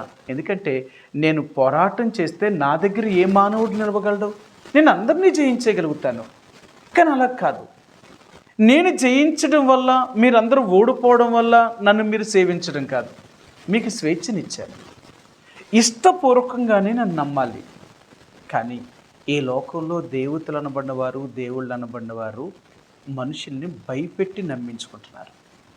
మీరు ఎప్పుడైనా చూడండి, మీరు ఏదైనా ఒక మొక్కుబడి దేవుణ్ణి ఎరగకముందు మొక్కారనుకోండి, ఆ మొక్కుబడి తీర్చేదాకా నిద్రపోనవయ్యి, అర్థమైందా? నిద్రపోనవు. ఎక్కడికైతే వెళ్తాను అన్నవో ఆ మొక్కుబడి తీర్చేదాకా ఏం ఒప్పుకోవు. ఒకవేళ దేవుణ్ణి ఎరగకముందు వాళ్ళు ఎంత భయంకరంగా మనిషిని వేధిస్తాయి అంటే, వాళ్ళు అడిగిందల్లా కావాలి. దేవుళ్ళేమో వాళ్ళ మొక్కుబళ్ళు తీర్చాలి, దేవతలు అనబడిన వాటికి కూడా వాళ్ళ మొక్కుబళ్ళు తీర్చాలి. ఈ దేవతలు దేవుళ్ళు అనేవారు ఎంత భయంకరమైన మొక్కుబళ్ళు, ఎలాంటి కోరికలు కోరుకునేవారు తెలుసా? కొన్నిసార్లు వీళ్ళంట మనుషుల యొక్క ప్రాణాలని వాళ్ళు అడిగేవారట. అందుకని బైబిల్ గ్రంథంలో కూడా అంటారు, వీరు సొంత బిడ్డల్ని కూడా అగ్నిగుండంలో దహించేవారట, కాల్చేసేవారట. కళ్ళు ఎదుర్కొంటానే వారి బిడ్డలు తీసుకొచ్చి దహనం చేసేవారట. ఎందుకంటే వాళ్ళ దేవతలు, వారి దేవుళ్ళు అలాగడిగేవంట. చూపించినా మీకు బైబిల్లో చూపిస్తాను. రెండవ దినవృత్తాంతాల గ్రంథము 33వ అధ్యాయము 33వ అధ్యాయము 6 వచ్చినవండి. 33:6. రెండవ దినవృత్తాంతాల గ్రంథము 33వ అధ్యాయము 6 వచ్చినవండి. బెన్హిన్నోము లోయయందు అతడు తన కుమారులను అగ్నిగుండములో దాటించి ముహూర్తములను విచారించుచు మంత్రములను చెల్లింగతనమును వాడిక చేయు కర్ణపిచాచములతోనూ సోదగాండ్రులతోనూ సాంగత్యము చేయుచు యెహోవా దృష్టికి బహుగా చెడు నడత నడుచుచు ఆయనకు కోపం పుట్టించెను. సరే, ఇంకా కొంతమంది రాజుల గురించి అంటాడు, వీళ్ళ గురించి అన్నప్పుడు అంటాడు, వీరు తమ సొంత కుమారులను కుమార్తెలను దహనము చేసేవారట, అగ్నిగుండములో వీళ్ళు దహించేసేవారట. అందుకనే పూర్వకాలంలో అంటే ఒక 50-60 సంవత్సరాల క్రితం దేవతలు మనుషులు నరబలి అరిగేవన్నమాట. నరబలి, ఏదైనా ఒక ప్రాజెక్టు కట్టాలనుకో, ఏదైనా చెరువులు తవ్వాలనుకో, ఏదైనా ఇవి వేయాలనుకో, వాళ్ళంట అక్కడున్న దేవతలు నాకు ఇది బలేయండి, అది బలేయండి అని ఇవ్వరు. అందుకనే ఒకప్పుడు జంతువులు బలి ఇచ్చేవారు దేవతలకి, మేకల్ని, కోడిల్ని, ఎద్దుల్ని. వీటిల్నే కాకుండా అది ఒకవేళ మనిషిని అడిగితే మనిషిని కూడా ఎక్కడో పట్టుకొని తీసుకొచ్చి తెలియకుండా ఇక్కడ చంపేసేవారు. అలా చేసేవారన్నమాట. అంత భయంకరమైంది. ఎందుకంటే మనం భారతదేశం యొక్క చరిత్ర చూస్తే అంత భయంకరంగా కూడా చేసేవారు. ఈ దేవతలు దేవుళ్ళు ఇంకెక్కడితో వీళ్ళే కాదు, ఇంకొక ఇద్దరు ఉన్నారు. ఏళ్ళెవరు అంటేనట దురాత్మలు, దయ్యాలు. దేవుణ్ణి మొక్కకపోతే దేవతలు మొక్కాలి, దేవతలు మొక్కకపోతే దురాత్మలు మొక్కాలి, దురాత్మలు మొక్కకపోతే దయ్యాలనైనా మొక్కాలి. వీళ్ళు నలుగురిని మొక్కకుండా ఎవరూ భూమి మీద ఉండరు. వీళ్ళెవరు ఉండరు. మీరు ఎవరినైనా చూడండి. అందుకని అంటారు ఈ దేవుళ్ళు అనబడినవారు, దేవతలు అనబడినవారు, దేవుళ్ళు వేరు, దేవతలు వేరు. దేవతలు ఎలాగున్నారు? ఒక్కొక్క ఇంటి వారిని బట్టి ఒక్కొక్క దేవత. ఈ దేవతలను ఎవరు చేశారు? ఇలా చేసుకున్నారు చూసారా.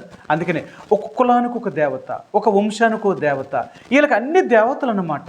దేవుడు ఉంటారు, దేవత ఉంటారు. ఈ దేవుణ్ణి దేవతని కొలవని వారు దురాత్మలు నమ్ముతారు. దురాత్మల దగ్గరికి వెళ్ళి వీళ్ళు వాడికి చేస్తారన్నమాట. రెండవది, మూడవది, నాలుగవదిగా దయ్యాలు. ఒకవేళ దేవుణ్ణి, దేవతల్ని, దురాత్మల్ని నమ్మలేని వారు ఉంటే ఈ దయ్యాలు భయపెడతాయట. ఇవి ఏదో ఒక రీతిగా మనిషిని భయపెట్టి లొంగ తీసుకొని తమ వైపుకి తిప్పుకుంటాయన్నమాట. తన వైపుకి తిప్పుకుంటాయి. అందుకనే నీవు నేను కూడా యేసు ప్రభువుని ఎరిగాము కాబట్టి ఈ నలుగురితోటే మనకు పోరాటం. ఈ నలుగురితోటే పోరాటం. ఈ నలుగురు కూడా మనతో కనిపించిన యుద్ధం చేస్తూ ఉంటారన్నమాట. కనిపించిన యుద్ధం చేస్తూ ఉంటారు. అందుకనే మనము కూడా యుద్ధం ఎలా చేస్తాము అంటే కనిపించకుండానే యుద్ధం చేస్తామట. సరే, ఈ మాట కూడా మీకు చూపిస్తాను. కొరింథీయులకు రాసిన 2వ పత్రిక 10వ అధ్యాయము. కొరింథీయులకు రాసిన 2వ పత్రిక 10వ అధ్యాయంలో ఇక్కడ దైవజనుడు ఇలాగ చెప్పాడు. ఆయన ఏం చెప్పాడు మీకు చూపిస్తాను. ఏం చెప్పాడు మీకు చూపిస్తాను. 3-4 వచనాలండి. 3-4 వచనాలు. మేము శరీరదారులమై నడుచుకొనుచున్నను, శరీర ప్రకారము యుద్ధము చేయము. మా యుద్ధోపకరణములు శరీర సంబంధమైనవి కావు గాని దేవుని ఎదుట దుర్గములను పడద్రోల జాలినంత బలము గలవే ఉన్నవి. విసరా, మన యుద్ధం ఎలాంటిది కాదట? శరీర సంబంధమైన యుద్ధం కాదట అది. అందుకని మనము ఈ లోకములో ఉన్న దానితో పోరాటం చేస్తూ ఉంటాం అన్నమాట. పోరాటం చేస్తూ ఉంటాం. ఎందుకంటే ఇవి ఎప్పుడు దేవునికి, ఈ దురాత్మకి పోరాటం జరుగుతూనే ఉంది. మీరు దానియేలు గ్రంథంలో చూస్తే నేను ఒకసారి మీకు చూపించాను. దానియేలుకి ఒక కల వచ్చింది, ఒక దర్శనం వచ్చింది. ఆ దర్శనానికి దానియేలు కలత చెంది ఆహారం తినకుండా ఉపవాసంతో ఉండిపోయి కొన్ని రోజులు దేవునికి ప్రార్థన చేశాడు. ప్రభువా, మరి ఇలా జరిగింది కదా, నాకు ఈ కల వచ్చింది, నేను కలవరం చెందుతున్నాను, నాకు దీని అర్థం ఏంటో నాకు చెప్పు అని అతను అడిగితే దేవుడు ఆ కల భావాన్ని, ఆ దర్శనం యొక్క భావాన్ని దానియేలుకి చెప్పడం కొరకే దూతను పంపించాడు. ఈ దూతను పంపించినప్పుడు ఏం జరిగిందంటే, ఆ దూత దానియేలు దగ్గరికి వస్తున్నప్పుడు ఆ బబులోను యొక్క దేవత ఈ దూతను అడ్డుకుందన్నమాట. బబులోను దేవత ఈ దూతను కిందకి దానియేలు దగ్గరికి రాకుండా అడ్డుకుంది. 21 రోజులు యుద్ధం చేసింది. దేవుని దూత ఈ సాతాను దూతతో, ఆ బబులోను దేవతతో యుద్ధం చేసి 21 రోజులు యుద్ధం చేసిన తర్వాత అయినా ఒప్పుకోవట్లేదు. యుద్ధం జరుగుతుంది కానీ ఇది మాత్రం అసలు ఆ దేవుని యొక్క దూతను దానియేలు దగ్గరికి వెళ్ళనెత్తలేదు. అప్పుడు మికాయేలు దేవదూతను వచ్చాడనమాట.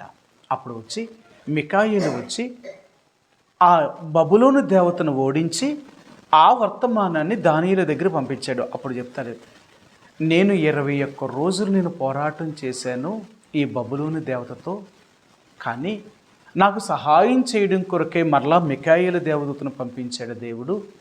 ఆ దేవదూత వచ్చి నాకు సహాయం చేయడం బట్టి నేను నీ దగ్గరికి వచ్చాను. అందుకనే నీకు ఆలస్యమైంది వర్తమానం చెప్పడం. లేకపోతే నువ్వు అడిగిన ఆ రోజే నేను వచ్చేది నీ దగ్గరికి. దేవుడు నన్ను పంపించాడు నీకు ఆ భావం చెప్పడం కొరకు. కానీ రాకుండా 21 రోజులు నన్ను అడ్డుకుంది ఆ దేవత. అర్థమైందా? అందుకనే దేవుడు తీర్పు తీర్చేటప్పుడు అక్కడున్న మనుషులకే దేవుడు తీర్పు తీర్చలేదు. మీరు చూడండి, నిర్గమాకాండములో ఆయన అంటాడు, ఐగుప్తు దేవతలందరికీ దేవుడు తీర్పు తీర్చాడట. ఐగుప్తులకు మాత్రమే కాదు, ఫరోకి ఐగుప్తులకు మాత్రమే తీర్పు తీర్చలేదు ఆయన, ఐగుప్తులో ఉన్న దేవతలందరికీ దేవుడు తీర్పు తీర్చాడు. అందుకనే అవన్నీ కూడా నాశనం అయిపోయాయి అన్నమాట. ఆ రోజు ఆ 10 తెగుళ్ళ చేత దేవుడు ఆ దేవతలు దేవుళ్ళకి కూడా తీర్పు తీర్చాడు. అందుకనే అవి ఏమీ చేయలేకపోయాయి అన్నమాట. కాబట్టి మనం నమ్ముకున్న దేవుడు ఎలాంటి వాడు అంటే, ఈ లోకంలో ఉన్న దేవతలు, దేవుళ్ళు, దురాత్మలు, దయ్యాలు కూడా మనల్ని ఏమీ చేయలేవు. కానీ ఏం చేస్తాయో తెలుసా? భయపెడతాయి, భయపెడుతూ ఉంటాయి తప్ప మనం భయపడ్డామా ఖచ్చితంగా అవి మనల్ని జయించేస్తాయి. లేదు, నా దేవుడు గొప్పవాడు, నేనెందుకు భయపడతాను, మీరు నన్ను ఏమీ చేయలేరు అని నిలబడ్డావా, నువ్వు వాటిని జయించేస్తావు. ఎందుకో తెలుసా? నీతో ఉన్నవాడు ఆ దేవుడు, ఆ యేసు ప్రభువారు. కాబట్టి ఆయన్ని చూడగానే భయపడిపోతాయి అవి. అయితే మనలో దేవుడు ఉండాలి. దేవుడు లేకుండా యుద్ధానికి వెళ్ళొద్దు. నీతో దేవుడు లేకుండా యుద్ధానికి వెళ్ళావనుకో ఖచ్చితంగా ఓడిపోతావు, ఖచ్చితంగా ఓడిపోతాం. అందుకని అంటాడు, మీరు యుద్ధానికి వెళ్ళేటప్పుడు దేవుడు మీతో ఉండాలి. అలా ఉంటేనే యుద్ధానికి వెళ్ళాలి. దేవుడు మీతో లేకుండా కానీ యుద్ధానికి వెళ్ళారంటే ఖచ్చితంగా ఓడిపోతారట. సరే, చూపించిన మీకు ఆ మాట కూడా చూపిస్తాను. ద్వితీయోపదేశకాండము 23వ అధ్యాయంలో ఇశ్రాయేలు ప్రజలకు దేవుడు ఖచ్చితంగా చెప్పాడు, ఆయన మీరు యుద్ధానికి వెళ్ళేటప్పుడు ఖచ్చితంగా మీలో పాపం అనేది ఉండకూడదు, పాపం ఉంటే మీరు యుద్ధంలో ఓడిపోతారు అంటాడు ఆయన. 23వ అధ్యాయము 9వ వచనం, 23:9. నీ సేన శత్రువులతో యుద్ధమునకు బయలుదేరినప్పుడు ఏ దుష్కార్యమును చేయకుండా జాగ్రత్త పడవలెను. సరే, యుద్ధానికి వెళ్ళేటప్పుడు మనలో ఏ దుష్కార్యము ఏ పాపము కనపడకూడదు. మనం పాపంలో ఉన్నాం అనుకోండి, యుద్ధంలో ఓడిపోతాం. మనలో పాపం ఉంటే దేవుడు మనతో ఉండడు, దేవుడు మనతో ఉండకపోతే యుద్ధంలో మనం ఓడిపోతాం. నీలో పాపము లేకుండా నువ్వు చూసుకున్నావు అనుకో, దేవుడు నీతో ఉంటాడు. దేవుడు నీతో ఉండి యుద్ధానికి వెళ్ళావు అనుకో ఖచ్చితంగా నువ్వు జయిస్తావు. అదనమాట. యుద్ధంలో విజయం ఎలా కలుగుతుందంటే, మనతో దేవుడు ఉంటే యుద్ధం జయిస్తాం, మనతో దేవుడు లేకపోతే ఓడిపోతాం. కాబట్టి ఈ లోకములో సాతానుడు తీసుకొచ్చే ప్రతి యుద్ధాన్ని జయించాలి అంటే మనతో దేవుడు ఉండాలి. ఆ దేవుడు మనతో ఉండాలి అంటే, ఆ యేసుప్రభువారు మనతో ఉండాలి అనుకుంటే మనలో పాపము లేకుండా ప్రతిరోజు చూసుకోవాలి. మనలో పాపము లేకుండా ప్రతిరోజు మనం చూసుకున్నాం అనుకోండి, అన్నిటిలో మనకు విజయమే కలుగుతుంది, అన్నిటిలో విజయం కలుగుతుంది. ఈ మాట చూపించి ముగిస్తాను ఈ రాత్రి మీకు. రోమిలకు రాసిన పత్రిక 8వ అధ్యాయము, రోమిలకు రాసిన పత్రిక 8వ అధ్యాయము 37వ వచనాన్ని మనందరం కలిపి చదువుదామండి. 37వ వచనాన్ని మనందరం కలిపి చదువుదాం. రోమిలకు రాసిన పత్రిక 8వ అధ్యాయము 37వ వచనమండి. ఆయనను మనలను ప్రేమించిన వాని ద్వారా మనము వీటన్నిటిలో అత్యధిక విజయము పొందుచున్నాము. సరే, వీటన్నిటిలో అన్నిటిలో ఈ లోకంలో ఏమున్నాయో అన్నిటిలో అత్యధికమైన విజయం పొందుతాం. ఎప్పుడు? మనతో క్రీస్తు ఉన్నప్పుడు, మనలో యేసు ఉన్నప్పుడు. అందుకనే ఈ లోకములో ఎన్ని శ్రమలు, కష్టాలు, ఇబ్బందులు, ఇరుకులు, సమస్యలు నీకు వచ్చినా నీలో దేవుడు ఉంటే నువ్వు భయపడవు. ఎప్పుడు భయపడవు, దేనికి భయపడవు. ఇవి నన్ను ఏం చేయగలుగుతాయి? నా దేవుడు నాతో ఉన్నంతసేపు ఇవి నన్ను ఏమీ చేయలేవు. ఈ శ్రమలు, ఈ బాధలే కాదు, ఈ లోకంలో ఎదురవుతున్న ఈ నలుగురు, ఈ లోకంలో అధికారులు, ప్రధానులు, దురాత్మ సమూహం, ఆకాశమండల దురాత్మ సమూహం అయినా సరే నిన్నేమీ చేయలేవు. కారణం ఏంటో తెలుసా? మనతో దేవుడు ఉన్నాడు. అలాగున్నప్పుడు మనం ఎందుకు భయపడతాం? అందుకని ఏం గొర్రెపోతూ లేక మేకపోతూ దీని చర్మం మనకేం చూపిస్తుంది అంటే విజయాన్ని చూపిస్తుందట. భయపడకు, నువ్వెప్పుడూ అధైర్యపడద్దు. నీతో కూడా ఉన్నవాడు నీ దేవుడని యెహోవా అని అంటాడు. నువ్వు నిజంగా భయపడ్డావు అంటే, వాళ్ళని చూసి నువ్వు భయపడ్డావు అంటే నిజంగా నీకు భయాన్ని పుట్టిస్తాను నేను. సరే, ఆయన అంటాడు, నువ్వు భయపడ్డావు అంటే నేను భయాన్ని పుట్టిస్తాను, నువ్వు ధైర్యంగా నిలబడ్డావు అంటే నీకు ధైర్యాన్ని ఇస్తాను అంటున్నాడు ఆయన. సరే, ఈ ఒక్క మాట కూడా చూపిస్తాను మీకు. ఇర్మియా గ్రంథము ఇర్మియా గ్రంథము మొదటి అధ్యాయము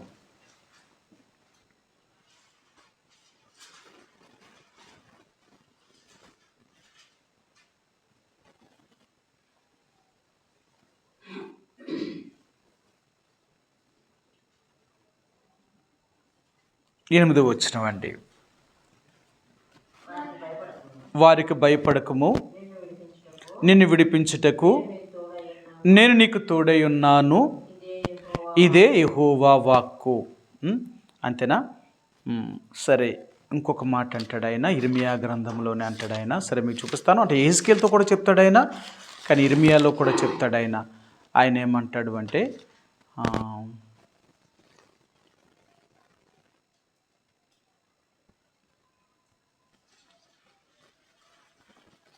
నువ్వు వారికి భయపడవద్దు. ఒకవేళ వాళ్ళకి భయపడ్డావు అంటే, వాళ్ళని చూసి నువ్వు భయపడ్డావు అంటే నిజంగా నీకు అలాగే భయాన్ని చూపిస్తాను అంటాడు. సరే, యెహెజ్కేలులో చూపిస్తాను మీకు ఆ మాటను. యెహెజ్కేలు గ్రంథము 3వ అధ్యాయము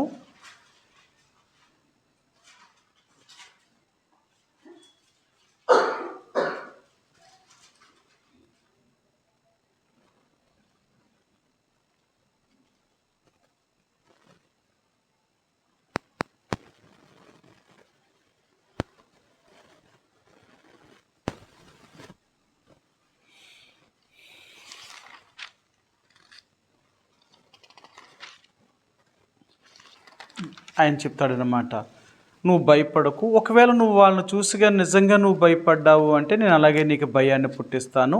కారణం ఏంటి అంటే, నువ్వు భయపడ్డావు కాబట్టి నేను భయాన్ని పుట్టిస్తాను. నువ్వు ధైర్యంగా నా కొరకు నిలబడాలి అని ఇర్మియాతో కూడా చెప్తాడు, యెహెజ్కేలుతో కూడా దేవుడు వీళ్ళిద్దరితో కూడా ఇదే మాటలు చెప్తాడనమాట. వారిని చూసి నువ్వు భయపడవద్దు.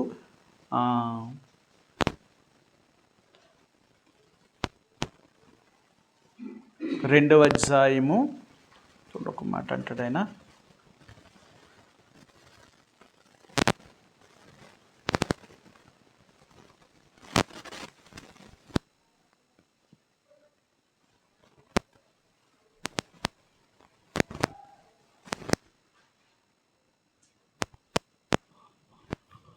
ఇక్కడ కూడా మాట చెప్పలేదు ఆయన,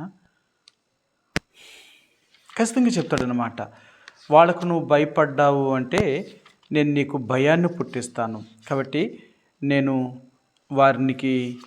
ఎందుకు ఉంచాను అంటే, వారు తిరుగుబాటు చేసేవారు, నా మాట విననివారు కాబట్టి నేను ఉంచాను. కాబట్టి వారిని చూసి నువ్వు భయపడవద్దు. ఎందుకంటే నీకు నీ దేవుణ్ణి విడిపించడానికి, నేను రక్షించడానికి నేను నీకు తోడై ఉన్నాను అని ఇర్మియాతో దేవుడు మాట్లాడతాడు. యెహెజ్కేలుతో కూడా అదే మాటలు చెప్తాడు. ఎందుకంటే ఇశ్రాయేల్ ప్రజలు అంత భయపెట్టారు, వారిని అంత భయపెట్టారు. అలా భయపెట్టినప్పుడు ఈయన వారి గురించి ఇదే మాట చెప్తున్నాడు అన్నమాట. ఇదే మాట చెప్తున్నాడు, ఎందుకు నువ్వు వాళ్ళు చూసి అంత భయపడిపోతున్నావు, నేను లేనా నీకు అని దేవుడు ఇర్మియాను యెహెజ్కేలుతో కూడా ఆయన మాట్లాడుతున్నాడు అన్నమాట.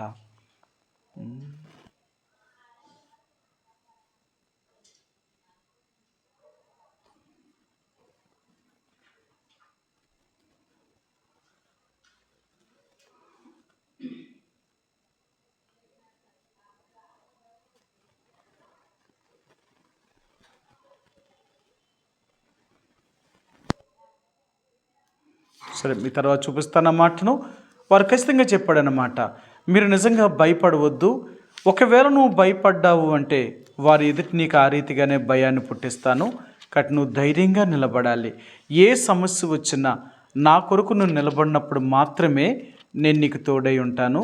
కాబట్టి నువ్వు ఎప్పుడూ కూడా వాళ్ళని చూసి భయపడవద్దనే మాటను వారికి ముందుగానే దేవుడు వారికి జ్ఞాపకం చేస్తున్నాడండి. క్షమించండి, ఇర్మియా గ్రంథం 1వ అధ్యాయంలో ఉందా మాట చూపిస్తాను. 16 వచ్చినవండి, 1:16. 17 వచ్చిన కూడా చదువుతాండి. అప్పుడు యెరూషలేము వారు నన్ను విడిచి అన్యదేవతలకు ధూపం వేసి తమ చేతులను రూపించిన వాటికి నమస్కరించుటయను తమ చెడుతనంనంతటిని బట్టి నేను వారిని గూర్చి నా తీర్పును ప్రకటింతును. కాబట్టి నీవు నడుము కట్టుకొని నిలువబడి నేను నీకు ఆజ్ఞాపించినదంతయు వారికి ప్రకటన చేయము, భయపడకము, లేదా నేను వారి ఎదుట నీకు భయము పుట్టింతును. సరే, నువ్వు భయపడకుండా నిలబడాలి.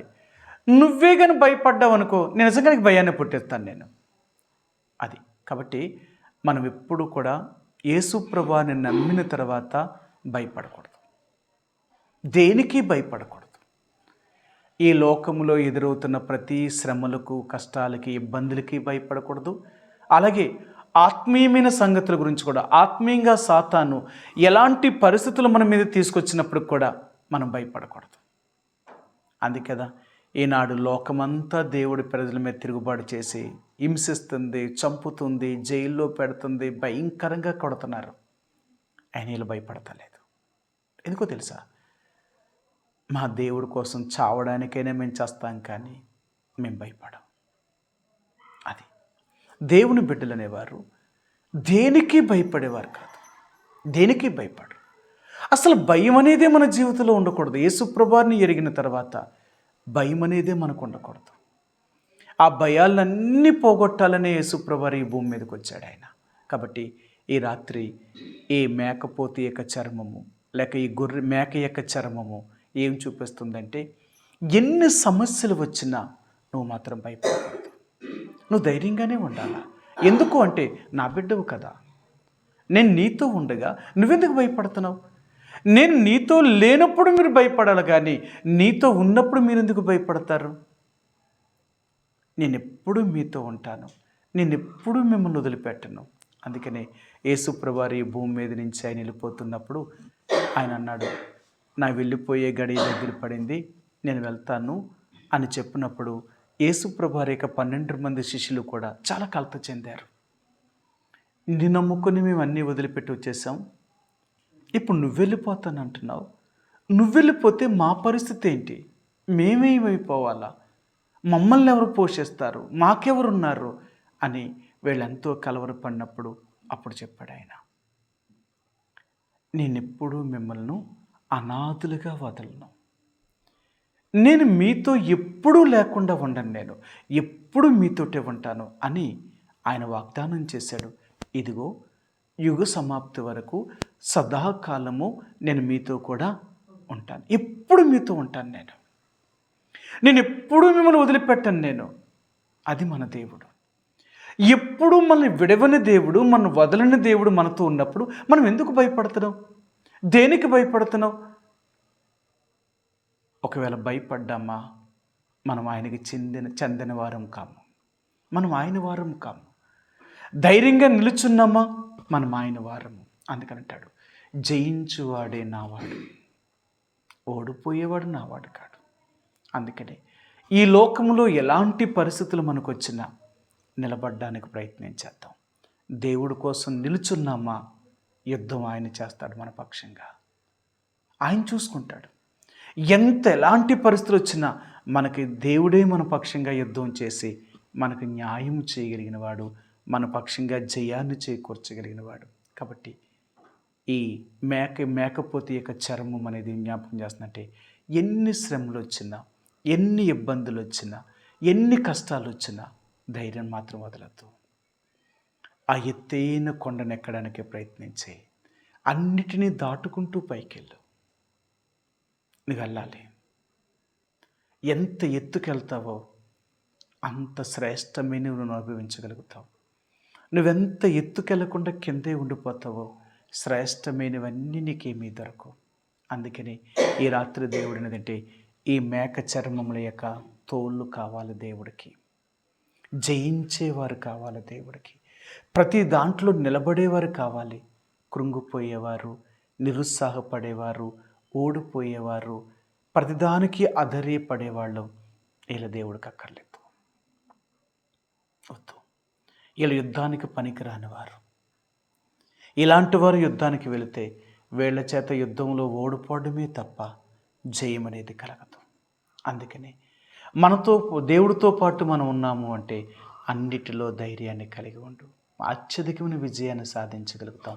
ఆ రీతిగా ప్రభు మనకు సహాయం చేయనుగాక. ప్రార్థించుకుందామండి. మా ప్రేమ కలిగిన పరలోకమందున మా తండ్రి, యేసు ప్రభువారి యొక్క పరిశుద్ధమైన ఘనమైన నామంలో ఈ రాత్రికాల సమయంలో బైబిల్ పట్టణంగా మమ్మల్ని మీ సన్నిధి తీసుకొచ్చినందుకు మీకు వందనాలు.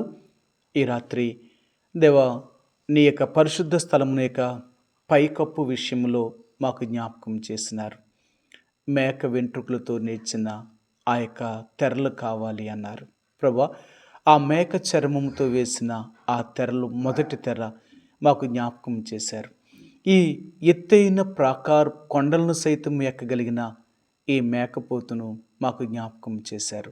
అది ఎంత ఎత్తుగా నిటారుగా ఉన్నప్పటికీ కూడా అది ఎక్కడానికి ఎంత సాహసం చేయగలుగుతుందో, అసలు భయపడదు, పడిపోతారనే విషయాన్ని జ్ఞాపకం చేసినారు.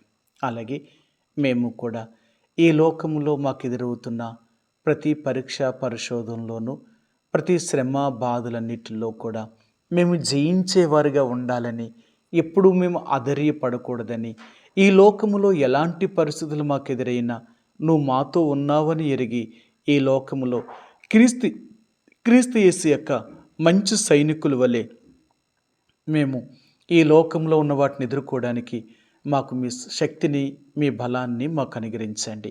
ప్రభా, ఈ లోకంలో మీరు చెప్పినట్లుగా ప్రధానులతోనూ అధికారులతోనూ ప్రస్తుతము అంధకార సంబంధమైన నాదులతోనూ ఆకాశ మండలమందున్న దురాత్మ సమూహములతో మేము పోరాటం చేయవలసిన వారు. ఎందుకంటే కంటికి కనిపించిన యుద్ధం ప్రభా, ప్రతిరోజు సాతానుడి యొక్క దూతలతో మేము యుద్ధం చేయవలసిన వారు ఉంటున్నాం. ఈ యుద్ధంలో కూడా మేము ఎప్పుడు ఓడిపోయేవారం కాకున్నట్లుగా నీ కొరకు ధైర్యముగా నిలుచుట్లో మమ్మల్ని సిద్ధపరచండి, సహాయాన్ని దయచేయండి. ఈ రాత్రికాల సమయంలో ప్రభా, మేము అన్ని పరిస్థితుల్లో నీ వైపు చూసేవారిగా తండ్రి, అన్ని సమయాలలో నిన్ను బట్టి ధైర్యం తెచ్చుకునేవారిగా మమ్మల్ని సిద్ధపరచండి, సహాయాన్ని దయచేయండి. ఈ రాత్రికాల సమయంలో మీ సన్నిధికి వచ్చిన ప్రతి బిడ్డను బట్టి వందనాలు ప్రభా. ఎవరైతే దేవా వారి ఆర్థికమైన అక్కర్లు, సమస్యలు, బలహీనంలో ఉంటున్నారో వారికి మీరే వారి అవస్థలను, వారి అక్కర్లను తీర్చి వారిని బలపరచండి, సంపూర్ణ ఆరోగ్యం దయచేయండి. అలాగే తండ్రి, వారి ఆర్థిక పరిస్థితులు కూడా చక్కపరచండి. ఈ సమయంలో బలహీనంగా అనారోగ్యంతో ఉన్న మీ దాసుడు సువన్రావు గారిని, సలోమి గారిని, కృపారావుని, అన్నమ్మ గారిని, లాజర్ గారిని, విక్టర్ పాల్ గారిని, సత్యవతి గారిని, సుజాత గారిని, అలాగే సోదరు సియోను కుమారిని, అలాగే సత్యదేవుని కనికరించండి. ఇంకా బలహీనులైన వారిని మీరు ముట్టి స్వస్థతను అనుగ్రహించండి, మీ గాయపడిన స్థానం ఉంచండి. అలాగే తండ్రి, ఈ సమయంలో మరోసారి విక్టర్ పాల్ బ్రదర్ని కూడా కనికరించండి. హైదరాబాద్లో ట్రీట్మెంట్లో ఉంటుండగా మీ దాసును సంపూర్ణమైన స్వస్థతను అనుగ్రహించి మీ గాయపడిన స్థానం నుంచి బాగు చేయండి. ఇలాగ ప్రభు మరొకసారి జ్ఞాపకం చేసుకుంటున్నాం. మరి దేవా, మరి ఇంతవరకు నీ మందిరంలో పని చేయగలుగుట్లో సహాయం చేశారు. మిగిలిన పనిని కూడా పూర్తి చేయడానికి సహాయాన్ని దయచేయండి. దేవ, మీరే కావలసిన ప్రత్యేక ఆర్థిక అవసరాలన్నింటిలోనూ అలాగే శక్తిని, బలాన్ని కూడా అనుగ్రహించండి. 29, 30 తేదీల్లో జరగవలసిన ప్రత్యేక కూడుకుల్లోనూ బాప్తీసంలో కూడా సహాయాన్ని దయచేయండి. మరియు వాచ్నిడ్ సర్వీస్ కొరకు 1వ తేదీ పరిచర్య కొరకు కూడా సహాయాన్ని దయచేయండి. దేవ, మా మధ్యకు వచ్చే సహోదరుని కూడా క్షేమకరంగా మా మధ్య తీసుకుని రండి, మీరు అభిషేకించి వాడుకునండి. ఇలాగ తండ్రి, మరి దేవ, ఈ దిన మరి ఇంతవరకు సహాయం చేశారు. తిరిగి నీ ప్రజలు వారి వారి గృహాలకి వెళ్ళి ఉంటుండగా క్షేమముగా వారిని చేరేంతవరకు మీ కాపుదల, భద్రత నుంచి సంరక్షించమని మీ చేతులకు అప్పగిస్తూ మహిమ, ఘనత, ప్రభావాలు మీకే ఆరోపిస్తూ యేసు ప్రభువారి యొక్క నామములో ప్రార్థించి అడిగి వేడుకుంటున్నాం మా తండ్రి, ఆమేన్. తొట్టెలకుండా మిమ్మల్ని కాపాడుటకును, ఆయన మహిమ ఎదుట ఆనందము నిర్దోషులుగా నిలవబెట్టుటకును, మన శక్తిగల రక్షకుడైన అద్వితీయ దేవునికి మన ప్రభువైన యేసుక్రీస్తు ద్వారా మహిమయు, మహాత్యమును, ఆధిపత్యమును, అధికారమును యుగములకు పూర్వమును ఇప్పుడును సర్వయుగములకును కలుగునుగాక. ఆమేన్. ప్రైజ్ ది లార్డ్ అండి. Praise the lord.